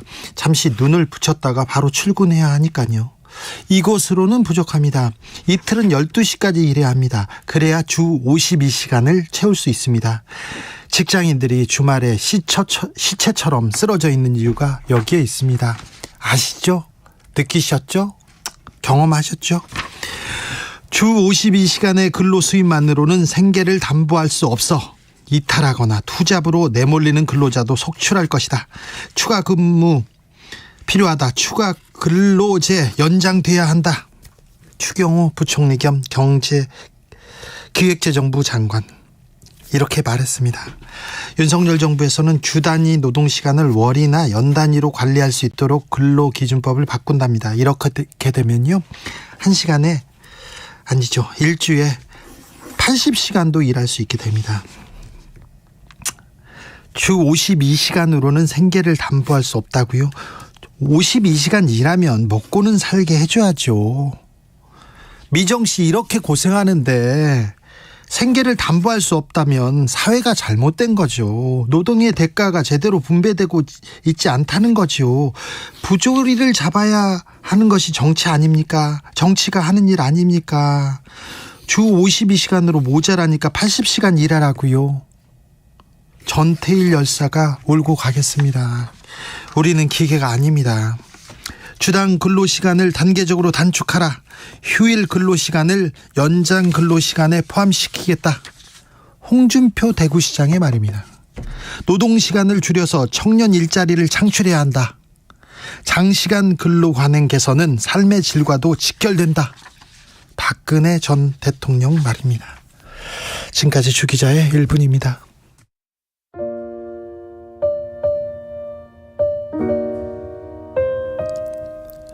나의 희망일지 수록됐습니다. 김필 Here We Are.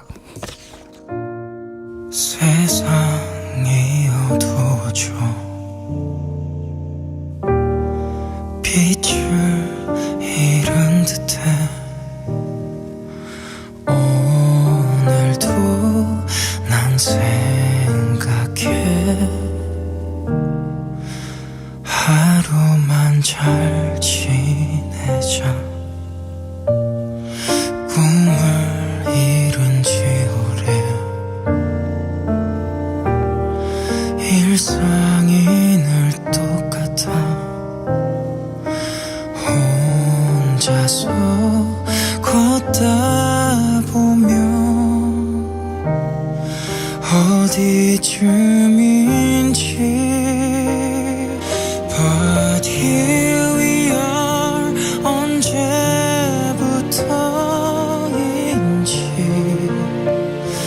내가 점점 너의 모습 따라 머무르네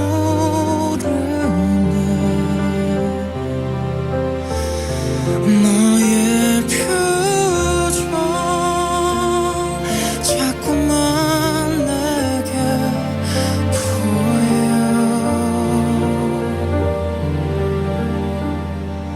이런 마음 무엇인지 몰라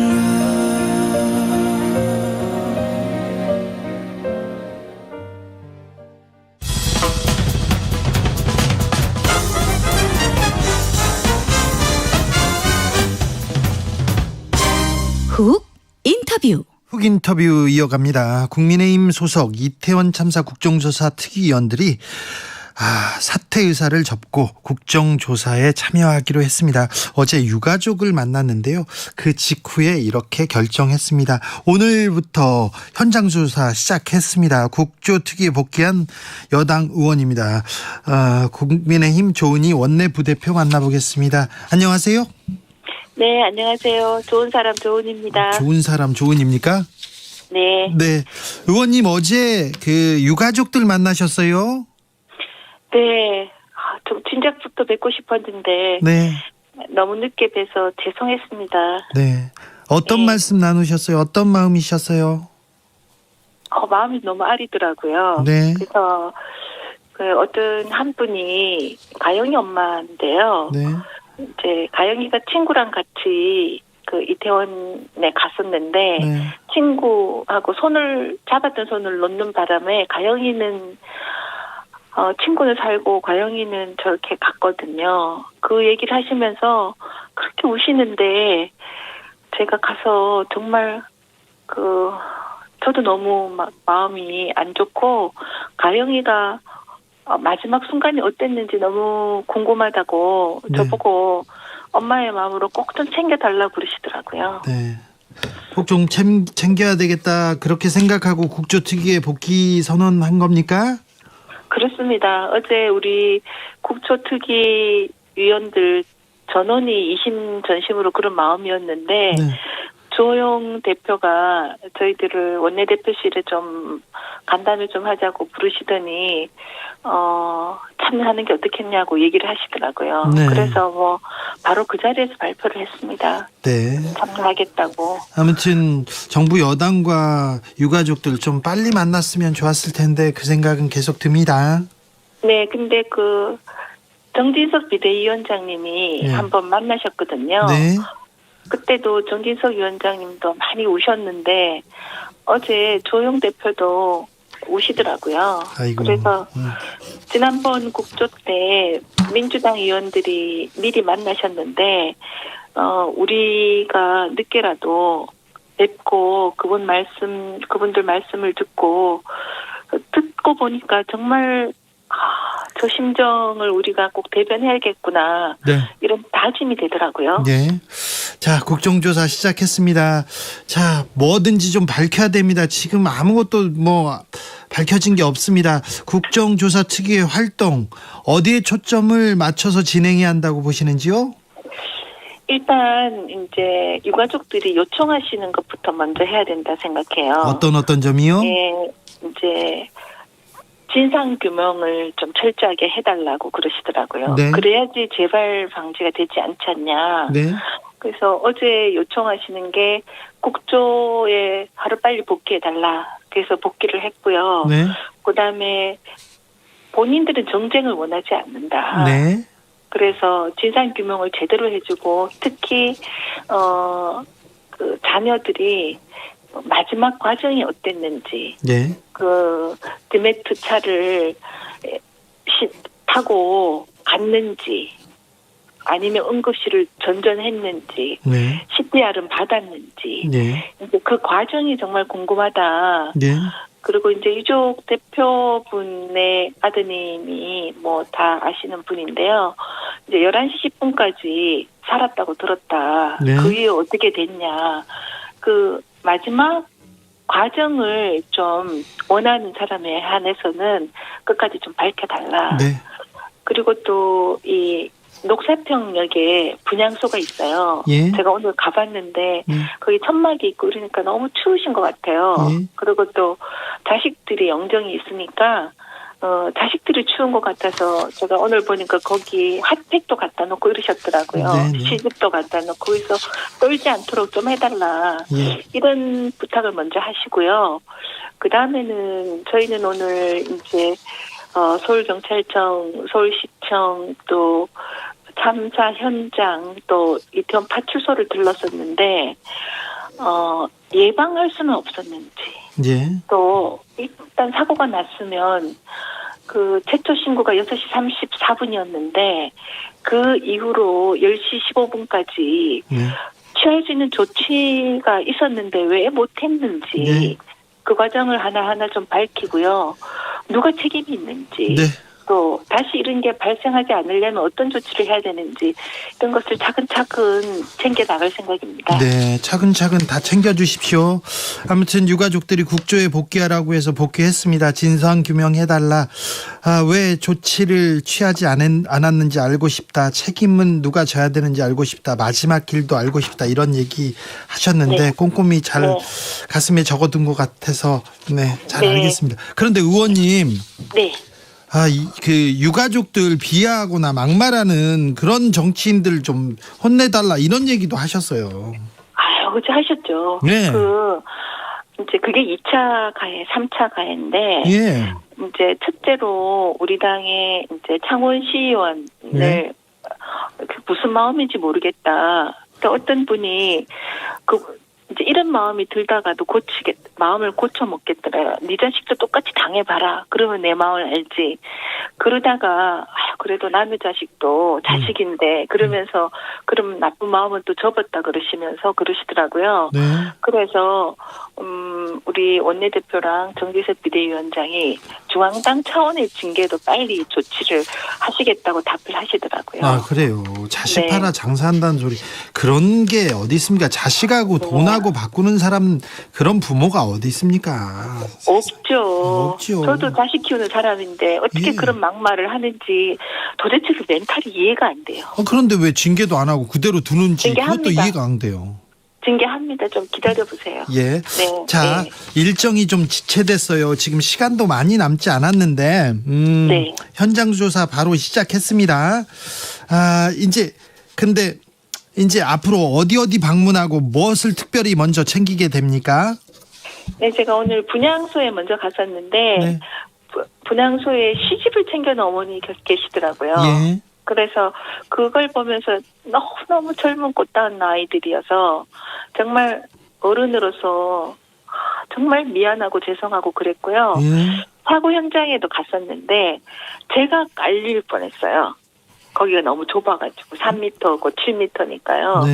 그래서 이런 일은 참 예견된 일일 수도 있는데 그런 생각을 했고요. 그다음에 이제 오늘은 아까 말씀드린 것처럼 서울청 또 서울시청을 다녀오고 또 다음에는 용산구청이랑 네. 또 행안부를 갈 예정입니다. 알겠습니다. 그런데 이 특수본의 수사가 용산경찰서, 용산구청, 용산에만 머물러 있는 것 같습니다. 그래서 이번에 국정조사 때는 행안부, 경찰청, 본청 이런 데도 조금 더 면밀하게 들여다봐야 될 텐데 이상민 장관은 증인으로 나오는 겁니까? 네, 나오실 것 같습니다. 알겠습니다. 윤희근 경찰청장도 나오시고요. 네, 나오십니다. 네, 저 국무총리도 나옵니까? 국무총리는 대상이 아닙니다. 대상이 아닙니까? 네. 자, 아니 이 문제에 대해서는 한덕수 총리 문제에 대해서는 여당과 야당이 계속 협의하거나 계속 토론하겠죠, 뭐. 이제 여야가 합의 사항에는 없는 거고요. 나 그렇습니까? 네. 한덕수 총리가 시민분향소 방문했다가 30초 만에 이렇게 발길을 돌리고 갔는데 이 부분 어떻게 보셨습니까? 전 너무 아쉽습니다. 유가족들께서 그냥 선뜻 받아주셨으면 좋겠지만 유가족 마음에 꼭 그러겠습니까? 네. 이제 누구라도 때리고 싶죠. 그러면은 조금 더 마음을 어루만지고 달래시고 그러시면 됐는데 이제 총리님께서는 다음에 오라 그러시니까 그 마음을 존중하셨던 것 같은데 그냥 또 같이 손잡고 같이 눈물 흘리고 그러셨으면 얼마나 좋았을까 하는 아쉬움이 솔직히 있습니다. 네. 아무튼 총리가 거의 이 참사 대응을 진두지휘한 사람이기 때문에 더 바라는 것도 많고 유가족도 할 얘기도 더 많을 텐데 총리께서 조금 유가족들 가슴에 못 박는 말도 좀 하시고 그다음에 이렇게 또 30초 만에 가니까 좀 서운하다 그런 분들 많습니다. 저도 공감합니다. 네. 민주당에서는 오늘 보니까 총리님께서 이제 총리님은 유가족이 가라 하니까 오셨는데 언제든지 유가족을 뵙고 대화도 나누고 오해도 풀고 사과할 거 있으면 사과하고 그러시겠다고 제가 들었습니다. 알겠습니다. 네. 자, 국정조사에 증인으로 오세훈 서울시장도 오십니까? 당연히 오셔야겠죠. 오세훈 서울시장 와야죠. 네. 한덕수 총리는 민주당에서는 한덕수 총리 부르자 이렇게 증인으로 나와야 된다 주장하고 있고요. 일부인 것 같습니다. 민주당 간사님은 그 얘기 안 하시거든요. 아직이요? 네. 예. 자, 그런데요. 시간이 많이 지났잖아요. 벌써 절반가량 지났는데 조사 기간 연장 필요하다는 목소리 계속 나오고 있는데 어떻게 생각하세요? 저는 일단 이제 우물에서 밥 주려고 이제 물을 길었잖아요. 네. 그러면 밥을 일단 맛있게 하고 그 다음에 이제 맛있게라는 것은 유가족분이 원하시는 대로 또 국민들이 바라시는 대로 조사를 진정성 있게 하고 그 다음에 부족한 게 있다. 그러면 그때 논의해야 된다고 생각합니다. 그렇습니까? 네. 네. 그때는 논의할 그 여지가 있습니까? 지금은 우리 당 입장은 일단 하고 보자 하는데 저 예. 개인적으로는 좀 열려 있지 않을까 생각합니다. 네. 부족하면 그렇죠. 진상규명을 위해서 노력하다가 부족하면 논의해보겠다. 열려 있다. 네. 네. 알겠습니다. 신현영 의원 국조특위 의원직을 내려놓았습니다. 닥터카 탑승해서 현장을 도착했다 이런 의혹이 있어서요. 이 문제는 어떻게 보셨어요? 안타깝게 생각합니다. 신현영 의원이 조금 의욕이 좀 과하셨지 않나 이런 생각이 들고 거기 이제 참 디맥트 차가 급한데 이제 그분이 의사 출신이시니까 골든타임 4분의 중요성을 아시는데 왜 그러셨을까 너무 마음이 급하셨나 이런 아쉬움이 있고요. 그다음에 왜 거기다 가족을 태워가지고 가서 또 지금 보도나 이렇게 보면 15분 있다가 다시 가셨다는데 기왕 가셨으면 조금 더 계셔서 구조 활동을 하셨으면 더 좋았지 않나 이런 아쉬움이 있고 또 우리 당 일부에서는 응급의료법 위반인지 아닌지를 좀 봐야 되겠다 이런 말씀하시는 분도 계십니다. 네, 근데 응급 현장에 이렇게 출동하는 구급차 거기에 의사가 간다면 더 효과적이고 더 긴급할 때 또 응급처치를 할 수도 있을 텐데 전문성 있는 사람이 간 건데 너무한다 고발까지 하는 건 너무한다 정치 공세다 이런 얘기도 있어요. 아니 당연히 저도 그런 말씀을 드렸는데 지금 좋은 뜻으로 가셨다 하더라도 보통 응급의학과에서 의사 선생님하고 다 하시거든요. 근데 거기 추가로 가셨는지 좀 자료를 요구했으니까 자료를 더 들여다봐야 되겠는데 본인이 굳이 그렇게 가셨어야 돼서 이렇게 국정조사에서 본인이 생각과 달리 이렇게 본인도 사퇴를 하셨잖아요. 그래서 우리 전부 다가 저도 포함해서 이게 좀 옷깃을 여미면서 정말 유족 중심의 국정조사를 해야 되겠다 이런 다 마음을 다지는 계기도 됩니다. 네, 알겠습니다. 아무튼 국정조사 어렵게 이렇게 출발했는데 국민들이 유가족도 그렇고 국민들이 손 꼽아서 국회가 나서달라 무엇이 문제였고 뭐가 잘못됐는지 그리고 우리 시스템 전반적으로 좀 살펴봐달라 이렇게 생각하고 있습니다. 너무 늦었는데 조금 늦은 만큼 열심히 해주십시오. 네, 제가 오늘 현장에 가보니까 우리가 어제 유가족님 말씀 듣고 합류를 안 했으면 어쩔 뻔했냐 이렇게 그런 생각도 드는 만큼 더 열심히 더 꼼꼼히 그리고 꼭 챙겨야 될 부분 챙기면서 정쟁으로 흐르지 않도록 노력하겠습니다. 50일 넘게 정치권 뭐 했냐 이렇게 국민들이 따가운 시선으로 바라보고 있고 또 늦은 만큼 열심히 해야 된다 응원하고 있으니까 좀 잘 좀 부탁드리겠습니다. 네, 제대로 하도록 하겠습니다. 국민의힘 조은희 원내 부대표였습니다. 조은희 의원께서는 지금 국정조사 특위 활동 사정으로 현장에 있어서요. 저희가 사전 녹음으로 진행했습니다. 정치 피로, 사건 사고로 인한 피로, 고달픈 일상에서 오는 피로. 오늘 시사하셨습니까? 경험해보세요. 들은 날과 안 들은 날의 차이. 여러분의 피로를 날려줄 저녁 한 끼 시사 추진우 라이브.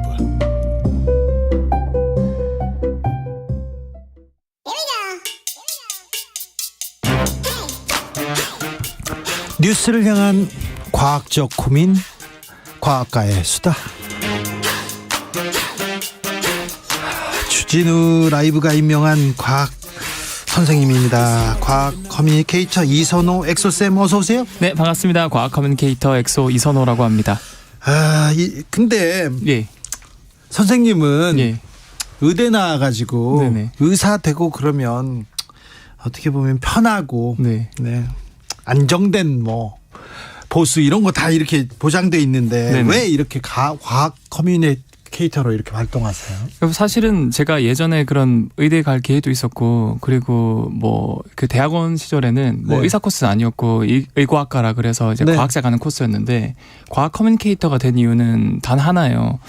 제가 과학이 발전은 되고 있는데 이 대한민국 국민분들이 과학 너무 어렵다. 네.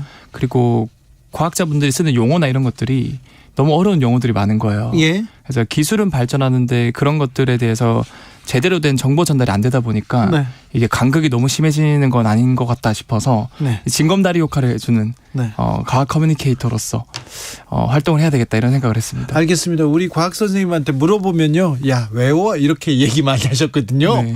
그래서 재미가 없었는데 아무튼 선생님은 재밌게 설명해 주셔가지고요. 일단 좋습니다. 네.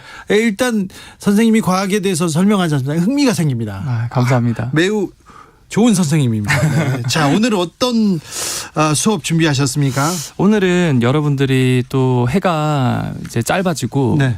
빨리 저녁이 오고 하니까 예. 이제 수면 시간이 좀 길어지고 해서 예. 이 꿈과 관련된 이야기를 준비했거든요. 꿈이요? 꿈의 과학. 네. 네. 그래서 꿈속에서 여러분들이 가끔 네. 피곤하거나 이러면은 이 악몽을 꿀 때가 있는데 네. 그때 항상 여러분들이 비슷한 공통점이 있는 경험을 하셨을 거예요. 악당이나 무서운 괴물이 쫓아오면 네. 쫓기는데 막 달려가는데 네. 발이 안 떨어져요. 맞아요. 저 발이 안 떨어지고 네. 이렇게 뒤에서는 엄청 빨리 따라와요. 네네. 그래서 제가 칼에 찔렸거든요. 네. 너무 아픈 거예요. 네. 칼에 찔려 너무 아파가지고 깨워가지고 열나 아프다. 그러면서 다시 잤습니다. 꿈이었구나. 네. 맞아요. 네. 그래서 사실 이 꿈을 꿀 때, 특히 악몽을 꿀 때 뭐 네. 괴물이 낙당에 쫓기면은 이 현실과 다르게 이게 잘 안 띄어져요. 네. 저는 주로 이명박 대통령한테 쫓겨가지고요. 다른 분은 아니고. 네. 악연이 있으시죠? 아니, 꿈에. 꿈에서. 악연은 아닙니다. 네네. 제가 좋아합니다. 네. 그래서 네.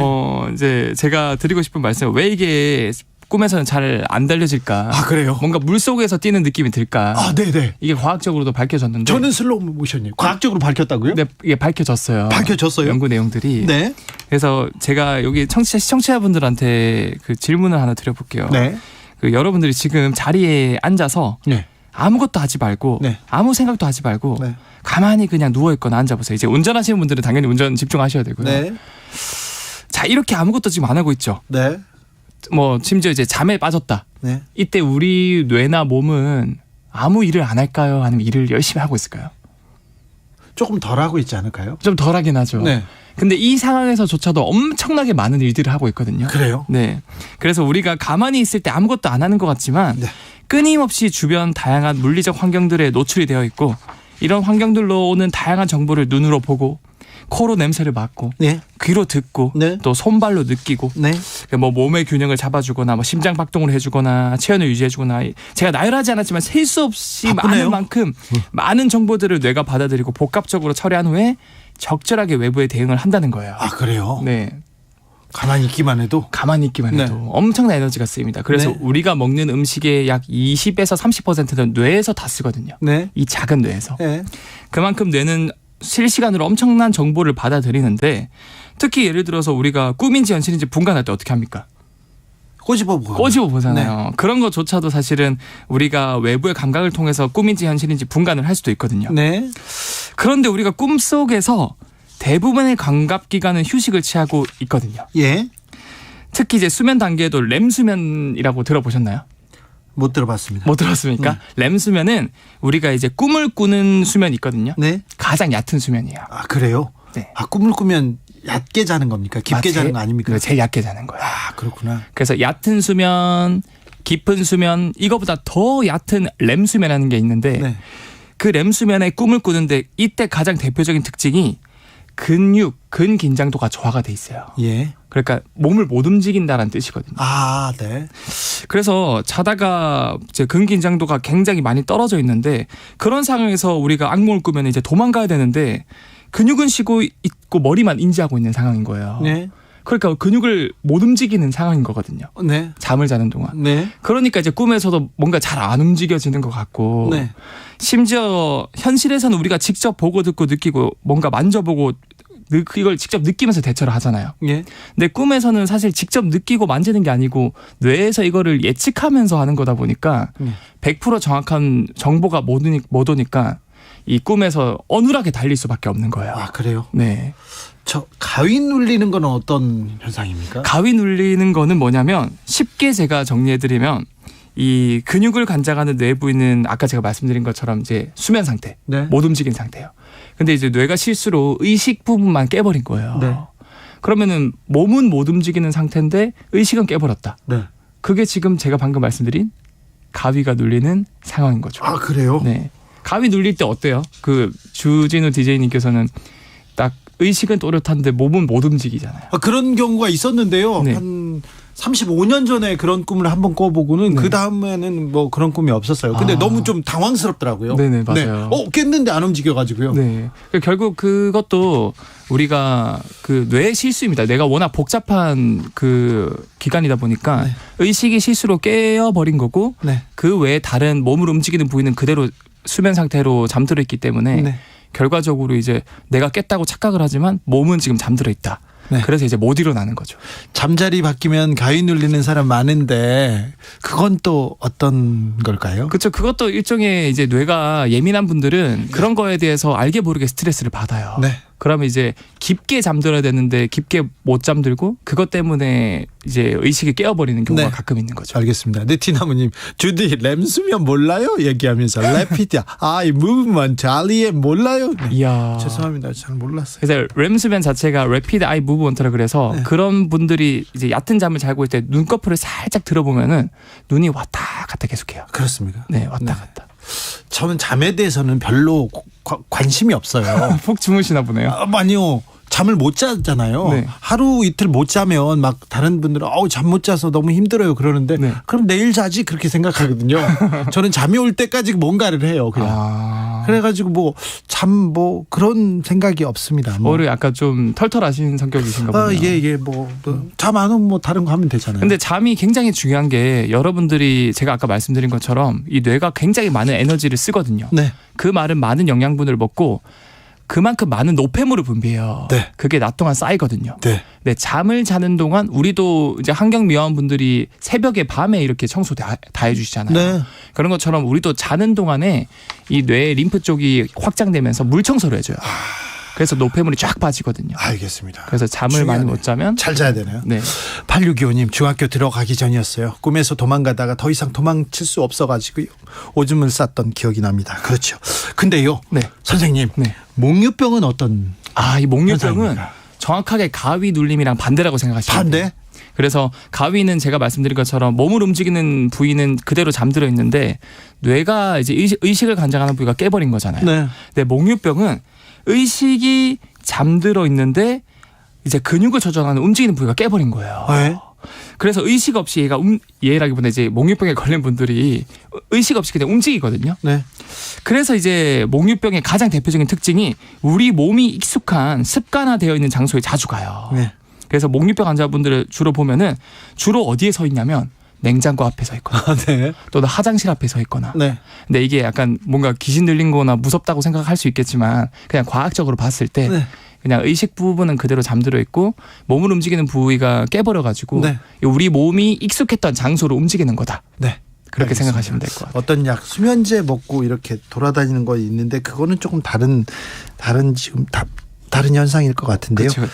학교에서 자다가요 책상을 발로 차가지고 선생님한테 걸렸어요. 이거 몽유병과 비슷한 메커니즘인가요? 근데 자다가 이렇게 잠깐 움직이는 거 그건 좀 다른 거죠. 그렇죠. 그것도 사실은 깊게 잠들지 못한 상태에서 이제 이렇게 얕은 잠인 상태에서 순간 이제 놀래면은 이렇게 몸이 이제 근육이 긴장을 해가지고 이렇게 막 이렇게 일어서거나 깜짝 놀라거나 그럴 수 있는 가능성이 있는 거죠. 선생님 잠꼬대는 왜 하는 겁니까? 잠꼬대도 몽유병이랑 사실 비슷한 맥락이라 보시면 돼요. 아까 제가 말씀드린 것처럼 인간은 렘 수면 상태일 때 그 낮에 그날 겪은 중요한 기억들을 저장하고 불필요한 기억들은 또 삭제를 해버려요. 그래서 정말 중요한 가지치기를 하고 있는데 아까 말씀드린 것처럼 이제 뇌의 중심 부위의 뇌간이라는 곳에서 운동을 조절하는 근육 부위에 마비를 유도하거든요. 렘수면 상태일 때. 그런데 뭐 스트레스를 많이 받거나 그날 또 좀 피로가 있거나 노화가 좀 많이 진행됐거나 이런 이유로 근육이 제대로 마비가 안 되면은 꿈속에서 하는 말을 현실에 그대로 내뱉는 경우가 있다 그래요. 네.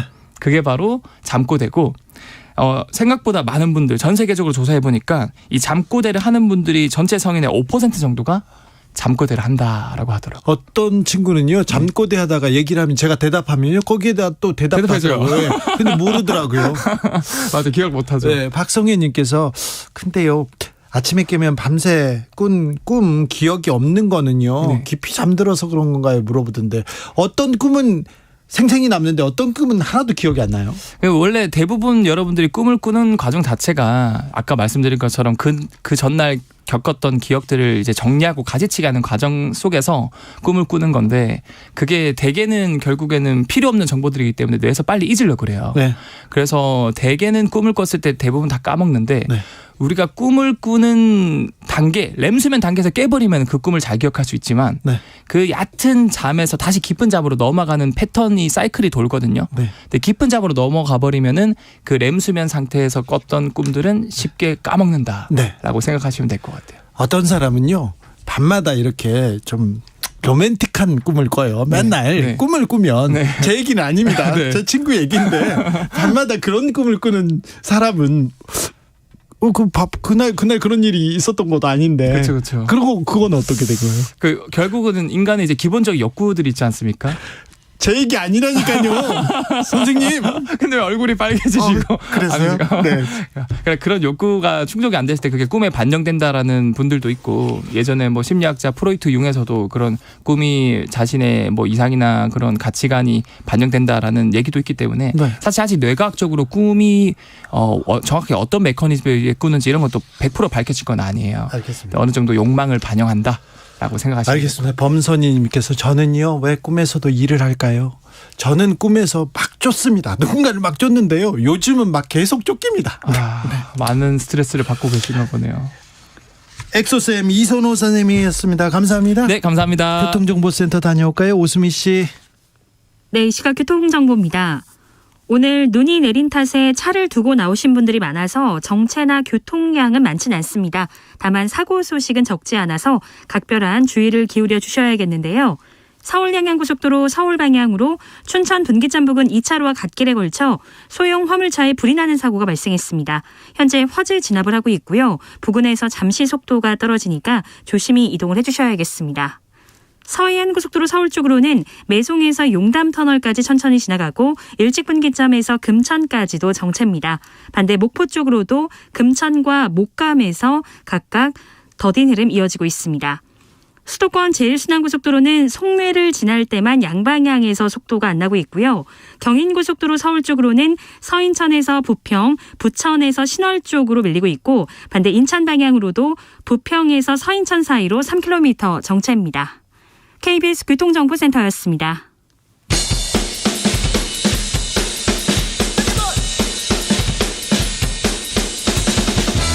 틱탁 틱탁 틱탁 현란한 입담의 환상 드리블. 오늘 이 뉴스를 주목하라 이슈 티키타카.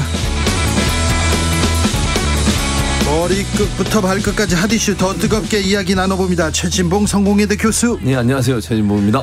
김종혁 국민의힘 비대위원 오셨습니다. 어서 오세요. 안녕하십니까, 김종혁입니다. 바쁘시죠 주말에? 예, 뭐 오늘 연말에. 아침에 뭐 비대위원들 전부 다 구룡마을 가서 연탄 봉사해서. 봉사하셨어요? 예, 오늘 지금 허리가 뻐근합니다. 내일 아침 어떻게 될지 모르겠습니다. 그래요? 정치인이 되면 연말에 이렇게 바빠집니까? 그런 것 같더라고요. 네. 저도 이제 처음 해보는 거니까 네. 정치인은 굉장히 부지런해야지 하는 거구나. 이런 것들을 절감하게 됩니다. 기자 때도 부지런했는데 기자 때는 관심사, 취재 이런 걸로 왔다 갔다 하는데 정치는 원하지 않은데도 이렇게 가야 되잖아요. 그렇죠. 뭐 아마추어와 프로를 나누면서 아마추어는 하고 싶은 걸 하고 프로는 해야 될 일을 하는 거라고 얘기하는데 물론 기자도 해야 될 일을 합니다만 정치판에 와보니까 뭐 그거보다 훨씬 심하게 해야 될 일이 너무 많습니다. 그렇습니까?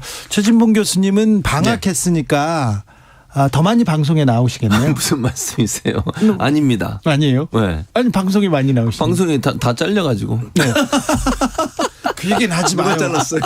그 얘기는 하지 마. 정권 바뀌니까 자연스럽게 정리가 되더라고요. 그 얘기는 하지 마세요. 가슴이 아프니까. 알겠습니다. 자, YTN 돌발 영상 내보낸 그 화면, 그 이후에 대통령실의 반응, 이거 어떻게 보셨습니까? 김종혁 위원님?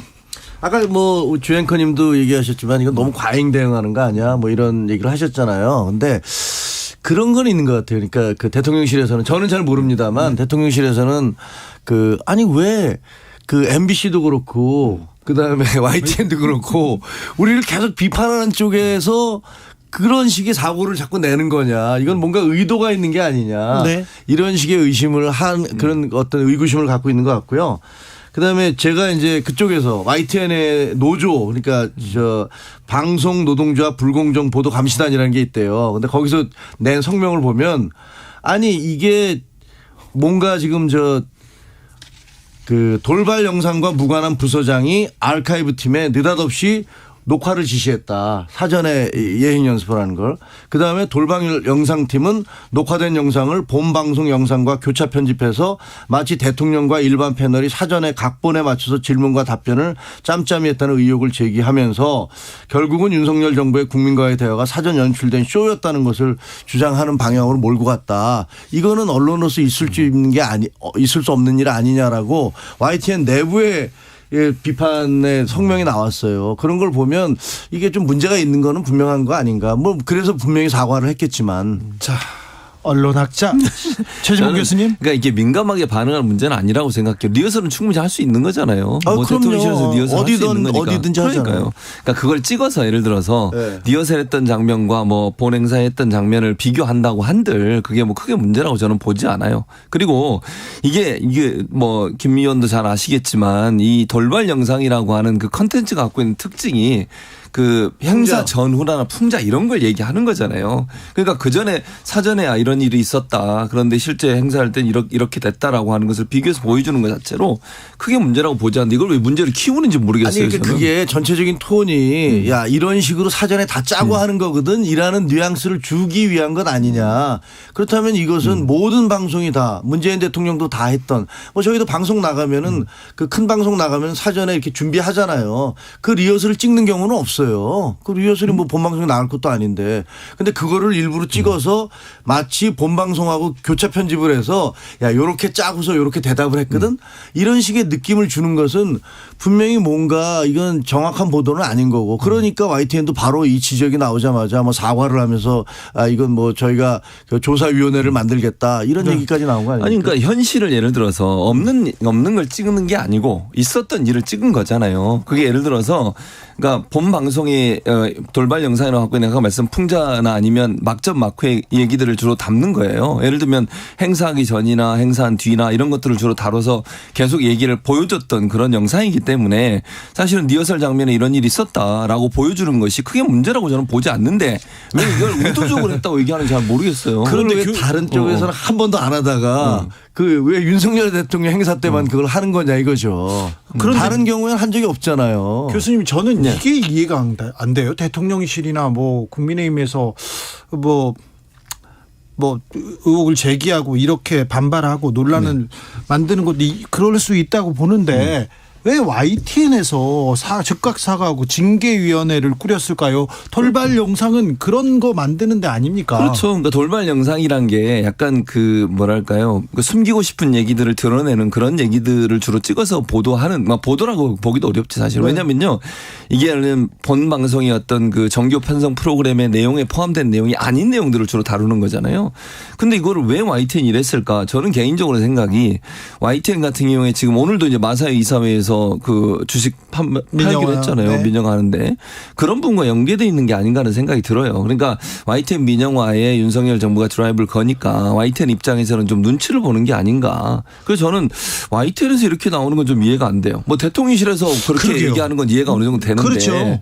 YTN 내부에서 왜 이걸 가지고 이렇게까지 징계한다고까지 나오는지는 잘 모르겠어요. 아니 찍지 않았던 지금까지 찍지 않았던 그 영상을 그 부서장도 아닌 다른 부서장이 지시를 해서 찍었고 찍고 그 찍은 영상을 또 교차 편집을 해서 내보내서 독자들에게 시청자들에게 잘못된 오도된 느낌을 줬기 때문에 그것은 제가 보기에는 YTN 내부에서도 이건 우리가 좀 잘못했다 과했다 이런 생각을 하니까 당연히 뭐 진상조사팀을 만들겠다 그리고 이거에 대해서 징계하겠다라고 나온 것이지 그게 과연 지금 YTN의 보도 톤이나 이런 것들 보면 정부 때문에 그런다라는 생각이 저는 들지 않습니다. 이게 위원님 말씀하신 오도된 내용은 아니라니까요. 왜냐하면 자 교차 편집을 했다는 것도 이런 거잖아요. 리허설 장면에서 한동훈 장관이 대답하는 것과 그 대답하는 거에 대한 질문을 리허설하는 걸 찍고 네. 실제 현장에서 있었던 일을 비교해서 보여주는 것은 이건 오도는 아니잖아요. 비교가 아니고 누구든지 그런 생각을 하잖아요. 야 저렇게 미리 다 짜고 치면서 대답을 저렇게 하는 걸 뭐 마치 국민과 아무런 준비 없이 사전에 했던 것처럼 보도를 해? 야 거짓말하네. 이런 느낌을 주잖아요. 그러니까 느낌을 주는 것은 그건 국민들이 판단할 문제이지만 그건 잘못된 거잖아요. 왜 그게 잘못됐어요? 그러니까 예를 들면 없는 내용을 만들어내거나 없었던 영상을 뭐 조작하면 문제지만 실제 있었던 일을 찍은 거고 그걸 비교해서 보여주는 게 저는 크게 문제라고 보지 않는데요. 대통령이 리허설을 하는 것을 찍어서 내보내는 그 방송은 하나도 없습니다. 누가 그 대통령 리허설을 실제 본방송이 아닌데 그것을 리허설한 것을 찍어서 본방송과 섞어서 내보내나요? 그건 말이 안 근데 됩니다. 나오기는 했으니까. 그런데요. 이재명 대표가 이 부분은 언론에 대한 겁박이다, 탄압이다 이렇게 얘기했는데 이 부분은 어떻게 보십니까? 그러니까 겁박을 뭘로 겁박을 한다는 거예요. 그러니까 그거에 대해서 문제점을 지적하면 아니 본인이 내가 이렇게 왜 그렇게 편성을 하셨죠? 문제가 있는 거 아닙니까? 라고 비판하고 문제를 지적하는 게 겁박이에요? 자, 김종혁 의원님. 개인적으로 물어볼게요. 예, 언론계 선배니까. 왜? 언론계 선배고 그러니까. 그런데 이런 문제가 나오면 그 영상이 뭐지? 그러면서 이게 논란으로 커지잖아요. 예. 그러면 이게 툭툭 그래 좀 잘 좀 지내 이렇게 지나갈 수도 있는 문제인데 윤석열 정부에서는 MBC 문제도 그렇고 이 YTN 문제도 그렇고 이 논란이 계속 커집니다. 그래서 언론 자유 위축되냐 이런 얘기까지도 나오는데요.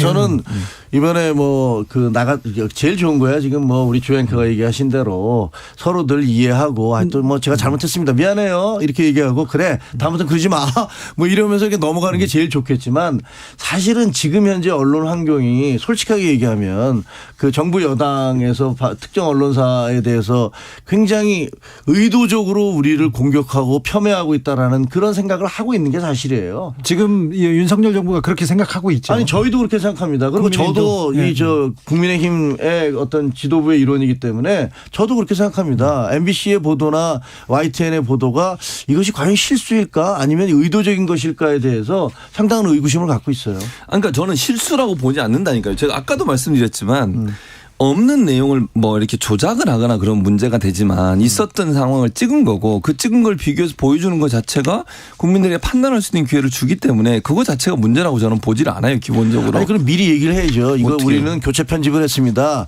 이거는 예를 들면 우리가 대역을 쓰거나 아니면 현실이 아닌 가상현실을 쓸 때는 이것은 녹화된 것입니다. 이것은 대역을 썼습니다.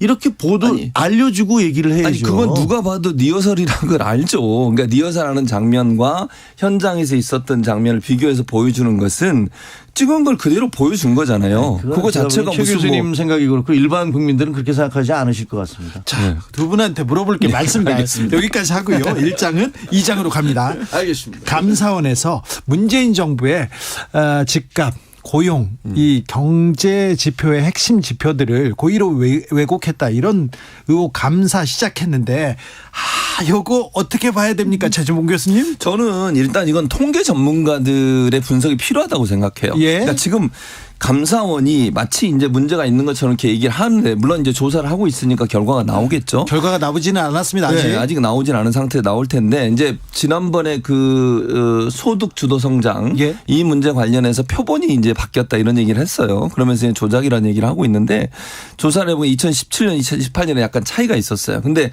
2017년과 18년의 차이 중에 하나가 뭐냐면 표본 자체가 2017년도에는 소주성이 효과가 있는 것처럼 성과가 나왔고 2018년도에는 떨어진 걸로 나왔어요. 나왔어요. 네. 근데 2018년도에는 8,000명을 무작위 추출을 해서 조사를 한 거예요. 예. 그래서 청와대에서 당시에 제가 알고 있기로는 청와대에서 표본을 좀 더 세대별 지역별로 좀 구분해서 모집해서 해보라고 얘기한 걸 아마 문제를 삼는 것 같아요. 근데 네. 이게 저는 이제 저도 모르게 통계를 합니다만 통계학적으로 문제가 있는지 없는지는 전문가들이 들어받아 봐야 한다고 생각해요. 네. 그냥 예를 들면 청와대에서 이거 조사하는데 좀 통계에 문제가 발생할 수 있으니까 이렇게 해보라고 하는 것 자체가 문제라고 보진 않아요. 네. 그러면 그 통계적으로 전문가가 봐도 문제가 있는 지시를 했다. 그럼 문제가 될 수 있겠죠. 그래서 그 부분은 통계 전문가들이 정말 그렇게 얘기한 것이 문제가 있는 건지 없는지 통계적으로 정말 뭐랄까요 그 정확도를 좀 높이기 위해서 한 행동인지 아니면 정말 의도적으로 뭔가 내용을 바꾸기 위해서 한 것인지 하는 부분들에 대한 점검이 필요하다고 봅니다.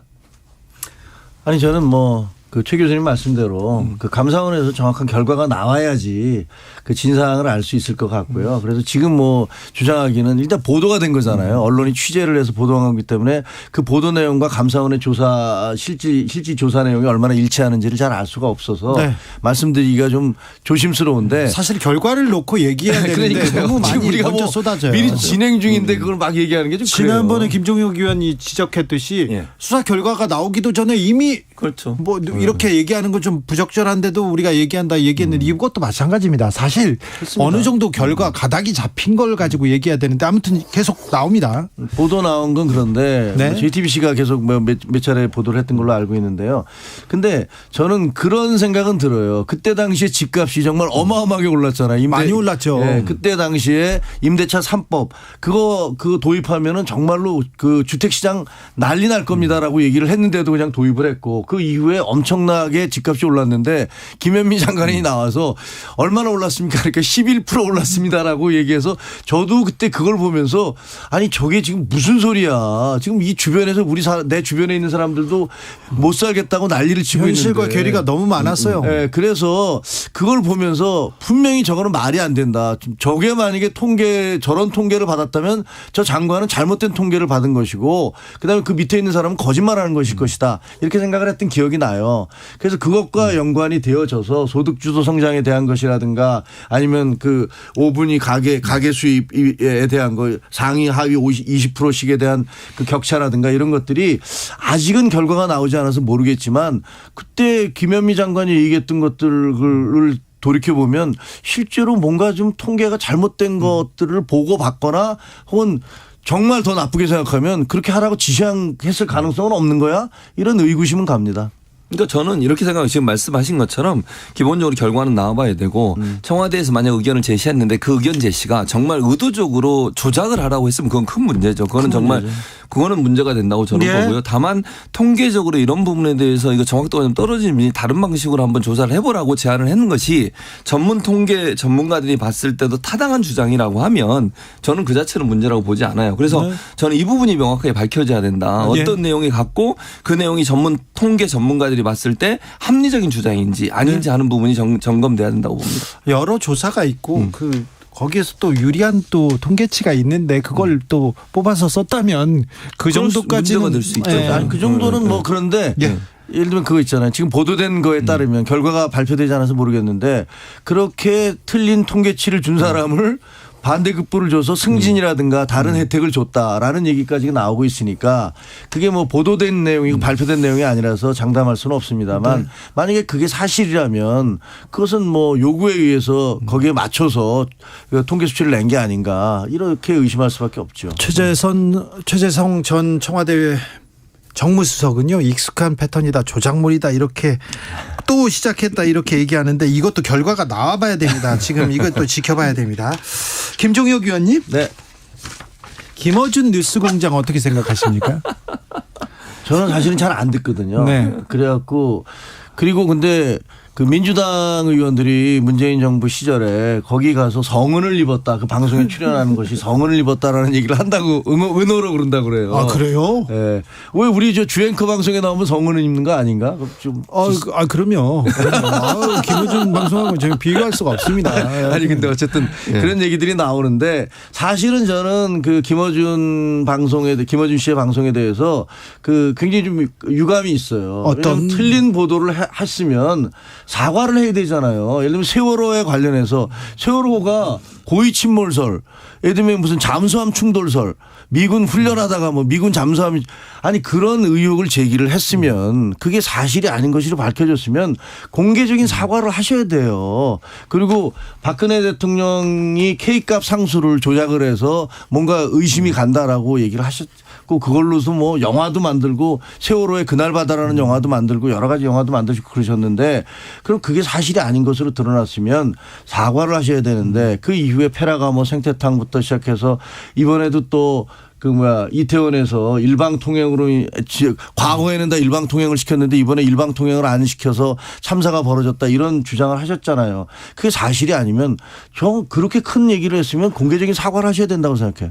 일단 세월호는 제가 잘 모르겠고요. 네. 지금 말씀하신 것 중에. 근데 일방통행 문제는 TBS에 그 영상이 있다고 제가 들었어요. 그러니까 그건 확인을 해보면 될 거라고 생각하고. 근데 본인이 그랬어요. 내가 잘못 알았다. 잘못 알았는데 그 경광봉을 가지고서 그때 당시에 코로나 때문에 코로나가 이제 10시 이후에 가는 사람을 못 가게 하면서 경광봉을 흔든 것을 일방통행으로 잘못 알았다는 건데 그러면 사과를 해야 되잖아요. 그러니까 일단 저는 이렇게 생각해요. 자, 이제 김어준 씨 문제에 대해서 김어준이라는 진행자가 있기 때문에 TBS의 예산을 다 깎아버리고 또는 TBS가 운영을 할 수 없을 정도로 만드는 거는 저는 큰 문제라고 생각해요. 예를 들면 김어준 씨에 대해서 예를 들어서 뭐 국민의힘이나 아니면 보수 진영에서 좀 불편함이 있고 아니면 공정하지 않다고 생각하면 그 문제에 대해서 논의를 하면 될 문제를 왜 TBS 전체 방송국에 방송을 못하도록 만드는 것까지 가는 거냐는 거죠. 그 부분은 저는 문제라고 생각해요. 거기에 TBS는요 교통방송인데요. 지금 보면 지금 아침에 시사 프로를 하고 있으면서 320억이나 되는 국민 세금이 들어가고 있어요. 그런데 공정하지 않은 그런 방송을 하는 그런 부분들에 대해서 왜 국민 세금이 들어가야 될까요? 그리고 국민 세금은 우파 좌파 가릴 것 없이 모두가 내잖아요. 그러면 방송은 공정해야 되고 더구나 공영방송이라는 그런 이름이 있는데 거기서 세금을 내는 것들을 저는 반대합니다. 그러니까 공정하게 하지 않는 게 아니고 제가 말씀드렸잖아요. 예를 들면 김어준이 진행하는 방송에도요. 여야 의원들 다 나오고요. 비율도 똑같이 맞춰서 해요. 그러니까 김어준 씨가 발언한 내용이 뭐 예를 들면 방송 외에 다른 데서 발언한 내용도 지금 문제를 삼고 있는 거거든요. 그러니까 제 말은 그러면 김어준 씨에 대해서 문제를 삼는 건 오케이. 그건 뭐 얘기가 될 수 있지만 방송국 전체 운영 자체에 문제를 일으킬 정도의 제재를 가하거나 이렇게 하는 게 저는 문제라고 말씀드리는 거예요. 알겠습니다. 국민의힘에서 룰을 바꿨어요. 바로 바꿨습니다. 당원 투표 100% 변경했습니다. 바로 도장 꽝꽝 찍었는데 당내 분위기가 어떻습니까? 예상보다 조용하다면서요? 아니 그러니까 오늘 제가 이제 인천에서 당원 교육하려고 강연하러 갔다 왔는데 뭐 열화와 같은 그 당원들이 막 폭발적인 박수를 보내주더라고요. 자기들에게 본인들에게 투표권을 돌려줬다고. 룰 잘 바꿨다고요? 잘 바꿨다고요. 그러니까 예를 들면 그 얘기 저희가 80만 명 당원이잖아요. 그럼 50만 명 정도 투표를 했다 치고 그러면 여론조사 한 2,000명 해서 그걸 7대3으로 한다면은 아니 도대체 그 책임당원 계속 돈 낸 사람 한 500명과 전화 한 통화 받은 사람의 표가 등가란 말이냐. 그러려면 차라리 나를 여론조사하는 쪽에 넣어달라라는 그 당원들의 그 목소리 같은 것들이 반영이 된 거고 지금 현재 뭐 당내에서는 계속적으로 이거는 문제가 있어라는 것들에 대한 컨센서스가 있기 때문에 그래서 오히려 환영하는 분위기죠. 생각보다 조용히 빨리 끝났어요. 아니 무슨 뭐 굉장히 시끄럽기를 바라신 것 같아요. 아니요. 잘 끝났다고요. 김정현 의원님, 최진봉 교수님 오늘 감사합니다. 감사합니다. 저는 내일 돌아오겠습니다. 고맙습니다.